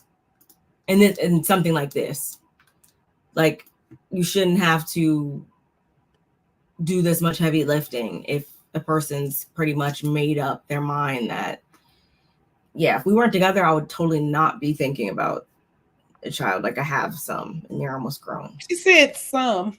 I have some. Like, yeah, because honestly, I'm sorry, y'all, but that's kind of how she treats it sometimes. I get it. And some people are less like nurturing or less like affectionate and stuff like that. I get that, but she be making them seem like it was just a thing to do. Like, I don't know. Like, I mean, again, I'm not saying she don't love her children, but it's just, there just seems to be such a disconnect sometimes that it's just like, Jonathan, you cold for that one. My computer is, of course, trying to overheat itself, so I'm still here, but my chat is not moving on my computer. But I'm looking in the chat and it says Sergio gives me, "Oh boy, you bye, Jonathan. You can go." Jonathan and everybody in this chat and everybody in here right now knows that what comes of people trying to trap another person. Nothing good ever comes from that type of situation. So. That's what I say when I say you shouldn't have to try this hard to convince somebody of something. Let them just be. It's not going to work. It's not. Fetch is not going to happen. Fetch is not happening. Did he say she's trying to and trying to trap her? He trying to trap that woman. I cannot. You can, like I said, you can log off now. You trying to log me off? You can log off now because that's funny. Because what it is we the people, we the YouTube streets, we the people, we like you, Stansberry, but we don't like the way you treat your husband, and we rather you let him go than treat him the way you treat him and allow him to be treated by your children the way you allow him to be treated. I mean, it's at this point it's starting to get real cringy. So stop it. Let your son go. Like, let your son go. Let your son go. Because I'm tired. I feel so bad. Like, I'm literally like, Sergio, you can have any woman on the planet, bro. Not like that, but you know what I mean? Like, anybody you really want that's young enough to have triplets for you. Get 3 babies at one time, bro. You are sitting here talking to somebody from the Stone Ages, the Flintstones. Like, and I'm older than her, so it's no disrespect to her because I'm older than her. So I'm calling myself that too.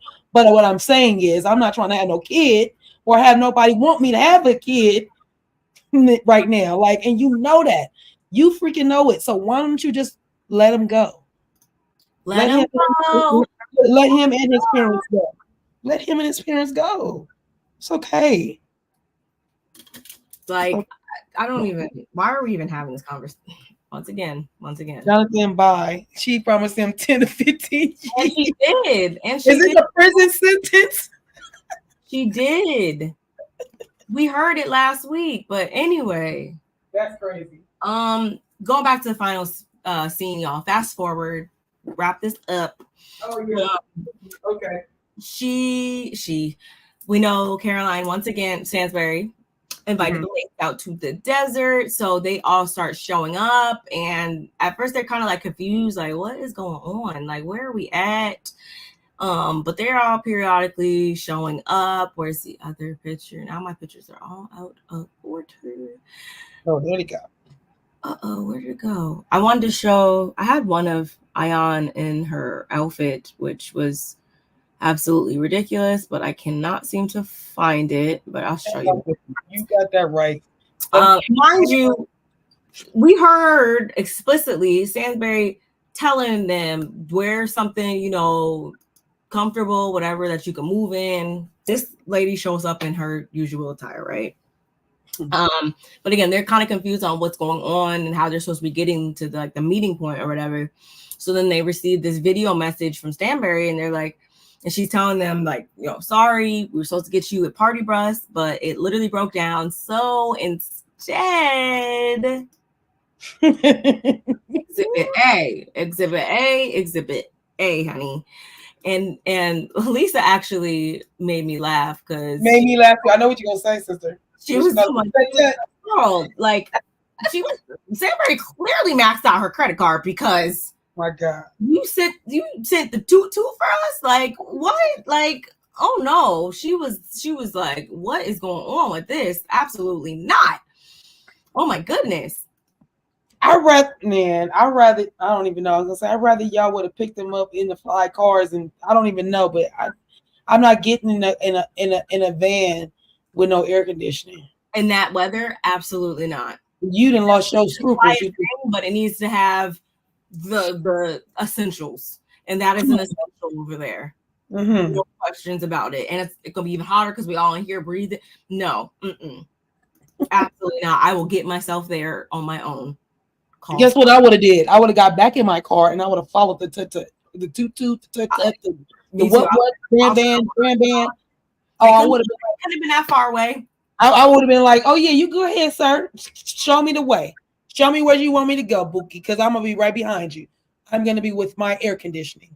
Absolutely. Are you crazy? Absolutely not. Hey, princess. Hey, princess. Oh my God, I thought that message came 30 minutes ago. What message? They got something. No. Oh, probably notifications. The notifications. Oh, okay. You know how YouTube do. I mean, yeah, you know how StreamYard and YouTube. Yeah. Our head tops. Absolutely not. Like, So you did it. Not happening. Would have been pissed. So Stanberry also tells us how she brought her friend along, her friend Juliana, which I'm like, okay, I get why she was kind of tied into the activity, but I also was like, they showed a bit more of her. Maybe I was just hyper focusing on it, but I was like, is this like a potential like backup best friend of? I don't know. I feel like the camera panned on her a little bit too much. If I'm getting on, yeah. So, but she a good friend. Stanberry let us know she is a good friend. She got her Hermes plates and a vibrator, so she's all good in my book. I'm always there. Never mind. I'm not gonna tell you. I'm always down for not the Hermes, but I mean, never mind. Send me. I'm down with the Hermes. I said, but that's not what I was talking about in that moment. She got me at Hermes. I'm not gonna lie. I know she did. I know fashionista. I know she did with you. Okay, cool. And then she's also again tied into the scene because when the women pull up, y'all, bring them out is all I heard. All I heard. So Juliana's husband not like he just happens to like have them, or he collects, which means purposefully, which means he has enough disposable income to do so. He collects sports cars. So they got all these Ferraris to drive out to the desert. And I was like, yeah, Juliana's my type of friend. See, that I want to be that type of friend in the future. Like, I'll just pull up. Hey, Barb. Hey, Barb, you can be that type of friend to me if you want to. I could be your guinea pig. I can't. Like the way my finances are set up now. Oh, okay. You will be when the finances are set up the way you want them to be set up. You can go ahead and I'll be your test. I'll be your guinea pig. I'll be your guinea pig. You'd be pulling up and you'd see go-karts. So I don't think that's where we are. Maybe ATV. That's where we are right now. So, but y'all stay tuned for that. Don't just wait. Just wait. So they all jump into the Ferraris, and it was Hey, I'm back. It was Lisa and Ayan, of course. It was Brooks and Juliana, Saba and Sarah, and Stanberry and Talene, which obviously the ladies picked up on. Mm-hmm. And I think it was Elisa in particular that was like, wow, like, did you see that? Like, and look at Ayan's dress, y'all. Like, look at the wig. She over there looking like she's the top of the cake. It looked like she's sitting on a wedding cake. Ayan, the wig, the cake layers on your dress, the boots with the dress. What are you doing? What are you doing? What are we doing? Exactly. Oh wait, you're right, Jonathan. Juliana's husband built half of Dubai. Wait, are we talking about Talene? We're talking about Talene, right? Yeah. Talene's husband. Oh yeah, Talene's husband is the one who. Did I say somebody else? Yeah. But yeah, like that was insane. Anyway, so they were all in the cars together, and I believe it was Stanberry that turned to Talene and was like, you know, so what happened at the dinner last night with Brooks? And she's like, girl, I told her she came out as an instigator, and we started the World War III. So yeah. And Stanberry, her main thing is like she likes this about Talene because it shows that she's not just going to go along with anything that her friend, you know, says or does or whatever, supposedly. That's so true. They reach the desert, y'all. And one of the first things they do is like they slide down like these, like, well, a couple of them slide down these dunes. Look at, once again, like, seriously. Just here's the thing. Here's another thing. Not to cut you off, sister. Here's the thing. If Ayan is not paying for these dresses, she must. Who is sliding down these mountains with then? Like, no. I'm gonna tell you what it is. She does not pay for these dresses, or because if she did, she wouldn't treat them as such. That's how I would never rent her anything else of mine. She must be. Nope, she would never get. But at the same time, though, it's giving those people business, because these individuals are going to be like, oh my God, I love that blue dress that Ayan had on episode 5. Like, where's it from? And, you know, so I get it. That's how that works. I get it once it's been in the sand, though. Go ahead. I'm not mad at it, but yeah, if she's anything like me and she likes to take care of her stuff, then yeah, she wouldn't personally be doing that. Absolutely not. Yeah. Absolutely not. And that looks like chiffon. Nope. So Stanberry, again, she asked Talene that, and oh no, they reached the desert. What am I talking about? I'm going back. They reached the desert, slide down the mountain. Woo, yay, we're so happy. And after that, they all discuss Sarah's boyfriend, who's not her boyfriend, because of course that's what they, you know, see him as, or thought that's what he was. But Sarah's like, no, we're not even at that stage yet. And all I'm trying to do is get to that stage, get to know him, introduce him to the parents, get engaged, and get married. Like, in that order. Like, nothing different. She doesn't date for fun. And so then they ask her if she's kissed him before. And she's like, no, absolutely not. Like, you know, that's not how we get down. I'm Muslim. Like, absolutely not. And I want to say it was most of the women. It was honestly most of the women. They were like, all like, yeah, I call BS. Like, they've at least kissed before. And Sarah's like, no, like, I don't need to kiss or be intimate or any of that to get a man. Like, this face, and I don't need anything else. Fully clothed, period. Okay. Like, okay, Sarah. Okay. And I enjoyed how Lisa brought up the fact that it can be seen as a sign of disrespect to even ask that question, because of the cultural aspect of it, and how to women that can be seen as, I think she called it haram, which is the forbidden. Yeah, it's forbidden for her. So I did appreciate Lisa bringing that up. But yeah. She says in 2 or 3 months she'll be wanting to introduce him to her mom, even though her mom is, or her parents, even though her mom is somebody who typically looks at her as somebody who makes the wrong decisions as far as men. That makes two people in her life. And that's when Brooks chimes in to say how, she loves her idea of her healing journey, because Sarah's healed and everything from all her stuff. So I love my healing journey too. You've only been in one session, but okay. And ain't told nobody either. She ain't told nobody that she only been in one session. Exactly, but putting on like she's been going to all of them. Mm-hmm. But Sarah did say that she's on a spiritual. She went to a spiritual guide. They do a little bit different than her going to like therapy, where you got to go and go get the work done. She said this is more. It helps you like immediately. So not taking it away. I'm just saying that's what she said. And yes, Jonathan, you try to make around, Jonathan. I want to follow you. Yes, please. And yes, because honey, yes, because I already know what my sister want to talk to you about. I want to be in on the conversation too. It's just,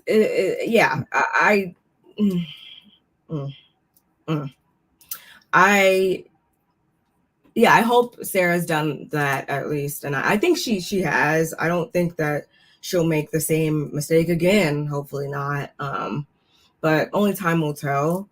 Right. And I was like, well, fast forwarding back to Brooks, I was like, well, Brooks, like, how did you get this calmness, this about yourself? And Talene's like, she not so calm. If y'all saw her last night, you would know exactly why I'm saying that, which then triggers Brooks, and then they kind of go back and forth. Y'all didn't write it all down because it's the same things being reiterated for the umpteenth time. But Talene does let them know that they had an altercation. She used the word altercation the previous night, and Brooks is like, I wouldn't necessarily call it that. I would call it, I said this, you said that, da da da da. And I did you pick up on what Stanbury said? What? How she was like, I'm pretty sure you had a moment last night. I didn't really like that, because I felt like that was her kind of giving more insight into a private thing that Talene told her, when Talene has gone above and beyond to keep things private between them two. But I don't think that Stanbury paid that same respect to her in that moment by even saying something as small as that. Like, why are you bringing up that happened last night? Because that tells everybody that I told you that something that we had a conversation offline. Like, you shouldn't say that, I feel like, because then that can make her think that I'm talking behind her back now. I mean, you were, but just saying. I didn't like that Stanbury said that. I didn't either. It like kind of put it on blast. It's like some things with these girls, some things they don't have to say and they do. And I was like, shut up. Just shut up. Everything that is on your mind does not have to come out your mouth. Yeah, I didn't like that, but they just go back and forth for a second, y'all, and it all ends in, it was giving in the end very much we see each other, in my opinion, because Brooks is like, I'm good on it, and Talene is like, well, if that's how you're going to be, then. And I think this is kind of where they are now, and this kind of was the beginnings of where we see them at now in real life. So just followed you on Instagram. Oh, let me get in. I'm sorry, I see it right now too. I was on my phone because I'm behind the computer and I got things going on. But yeah, I'm about to follow you right now. Jonathan, make sure you follow me too on IG if you are not. California Cutie 310 2 E's. Don't forget the 2 E's. So let me pull you up. I'm glad my sis got it on here right quick. Ain't got it big enough for me to see it because I'm a woman of a particular age. My eyeballs is not so good. uh, uh-huh, uh-huh. Yeah, we love a network. We love networking. We love doing stuff. Follow, baby. I'm following. Okay, honey. This red prom dress is so nice. I'm gonna look again when I get off. But Ooh, okay, okay, okay, Jonathan. uh, I'm about to like. I'm gonna look like a little stalker because I'm probably like all your shit. I I mean, just did. like, so don't charge it to my heart because we gonna like it all. Sansbury thinks she's still in her 30s. Jonathan, me too. I ain't even gonna lie to you. I ain't even hold you. No, I don't think I'm in my 30s. I really feel like I feel like I'm in my 40s because I have kids that's in their 30s. So I feel like I'm in my 40s for sure. You should check out front. Auntie Bernice, I don't know if all y'all knew this, but I originally, when I got on here on YouTube, I was all about the prison shows. That's back when I watched like Love After Lockup and stuff like that. And I do still dabble or whatever. Yes, I do watch this show. I haven't watched these two, but I love A&E. One was stupendous, and I knew season 2 was going to be just as good, and it has been. But I am back. I'm behind like 3 episodes, so I'm gonna catch up this weekend over the long weekend. Good show. Yeah, I think that was for a Princess because she was asking Princess when she gonna come back and stuff. So that's great that she putting it out there. I love criminal. I know you was wondering where it came from. I know you didn't look at it's all good. It's all good. But my thing is I love criminal shows. I love that stuff. That's not even a guilty pleasure. I just like it. I'm mad at it. Like a social experiment, honestly. Seeing how like these inmates get out of jail, prison, whatever, and then they come and live with their pen pals or these people that they never even knew from a can of paint. That's crazy. Seeing how it works, it works or it doesn't work. I mean, some have worked, most have not. They be having people coming all up in their house and all types of stuff. So it's an interesting show. I like it. But yeah, that's all I have for this episode. Yeah. How did you feel about that last scene? How did you feel all in all? I feel like it's about to be the demise of Talene and Brooks. We're seeing it. Brooks, like I told you, she feels like her people are too disposable, and when you do that, you really need to be looking at yourself because it's not them. You couldn't be friends with Talene all this time and y'all get on TV and now all of a sudden, oh yeah, she's kind of weird. Oh yeah, like I'm looking at you differently. Yeah, something's weird about that in itself. If y'all been friends for 10 years and this is just now, you guys are just now getting into a sticky situation or a little bitty fallout or whatever you want to call this, I don't like it. I'm like, I feel like I'm putting it in Brooks' corner. I feel like Brooks is the one that's in the wrong more so than Talene is. And I can understand that that Brooks is in her feelings, but I'm gonna need you to figure that out, Bookie. I'm gonna need you to figure it out because in a minute you're gonna be iced out. You're gonna ice yourself out. They're not icing you out, but you're gonna make it seem like they're icing you out, and that I don't like for you.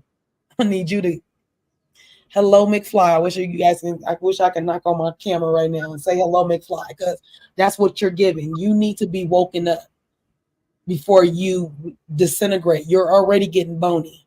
No shade, because stress will kill you. So we don't want that. I'm saying you have to be paying attention to yourself. Look at yourself in the mirror. You are small in frame. That is not what you usually look like. You are stressed out. You have a lot on your plate. You are isolating your friends and pushing your friends away instead of, saying, you know what? I am drowning in BS. I'm not even BS. I'm drowning in my business. I'm drowning in motherhood. I'm drowning and I need help. That's what we want to see from you because that's true tea. We can see it. You need help. I don't know what kind of help you need. but you need to say, you know what, I don't even know what to do with myself, and I don't mean to be pushing y'all away because that's not my intent, but I don't know what to do. And please, can y'all please help me help myself? That's it. Watch what happens. You should already know what I'm about to say, which is like, at the end of the day, if this is all it took, if you guys are saying that you are such good friends, you've been each other's best friends since both of y'all got there, your sisters, your families know each other, all this good stuff, whatever, Auntie Brooks, whatever. If that's the case, I can't think of anybody in my life that I've known for at least 10 years that I would just write off this easily as soon as we get on TV. As soon as we get on TV. Like if this is all it took for our friendship to disintegrate, then we were never really truly friends, I feel like. And I say that with full knowledge of the fact that sometimes people do change. And I'm not saying that people who've been friends 50 years sometimes don't go their separate ways. Eventually, some people, anybody can do some effed up stuff at any given point and make you just stop messing with them, I guess. Never put anything past anyone. But for the most part, I've just never, in my own experiences, been in a situation where like something that I see this kind of as petty, not kind of, eliminate the word kind of. This whole thing was petty. I feel like no matter if it was more this person's fault or this person's fault, all in all, it's petty, I feel like, if the friendship was that real to begin with. Just saying. I agree with you on that one, sis. I gotta agree with you on that one. I hope she's listening to us or anybody that's really in her corner, because we don't mean no harm. We're really literally just saying this could be an easy fix. You're not like I've been saying. You want it to be, but yeah, I think Brooks is really stubborn, and I think Talene is very much a person who likes to have her own mind about things, which nothing's wrong with that. And I feel like this also, y'all, at the same time, we really shouldn't be surprised. I feel like we actually got foreshadowing of this in the beginning of the season when before this whole dissolution of their friendship occurred. In the beginning episodes, their whole friendship seemed to be founded upon, like, they like to have fun, they go out, they get drunk, they have a good time over here. It was just very much good times. And I feel like now that they are in a serious, even though I think it's petty, a serious situation or have to deal with a serious friendship dilemma, they're failing at it because they are only fun friends to begin with, if that makes sense. Yeah, you can't have fun all the time. It is fun to have fun, but you can't do it all the time. So you're a friend. Then that's what it should be. It shouldn't just be you trying to intertwine them into other parts of the friend group or trying to do this or that. Like, you should have just kept y'all's stuff. Friend. Yeah. I don't think that you guys are able to be in other social environments together. And that's something that I learned 2-3 years ago at this point, that just because somebody is good over here in this area of my life doesn't mean that that's going to translate well in other areas. For example, if somebody is really good at doing my lashes, it doesn't mean that means that we're going to be best friends and that I'm going to be telling them my deepest, darkest secrets in 6 months because we just have been inseparable. Like, no, that doesn't mean that. Somebody I go to the gym with might be, a good gym workout partner, but that doesn't mean that they're going to be, good as my lash tech, like I just said. So I feel like their friendship was just very much one-dimensional, and now we're seeing it dissolve because they tried to make it more complex than what it was, and it can't withstand real life. I can't wait to see the continuation of this Talene Brooks thingamajigget that we are witnessing, because I don't like to see friendships dissolve. I really don't. No. So I hope they can work it out. I hope Brooks can get, because like, I'm not just blaming Brooks. Like I said, she's going through some things.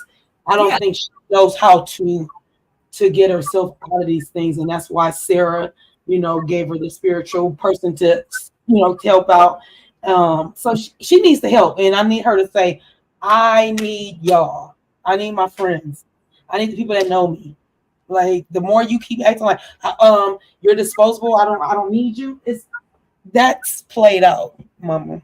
Mm-hmm. That I feel like Talene could have saved herself that conversation, obviously that last one-on-one we had between them, but I just think that she should have, not that I'm saying she shouldn't have spoke her mind, but she should have, understanding the person that Brooks is. Mm-hmm. I would have just left it at what it was in the beginning and just seen that as, I know that I can't come to you about certain things. I know that when we get into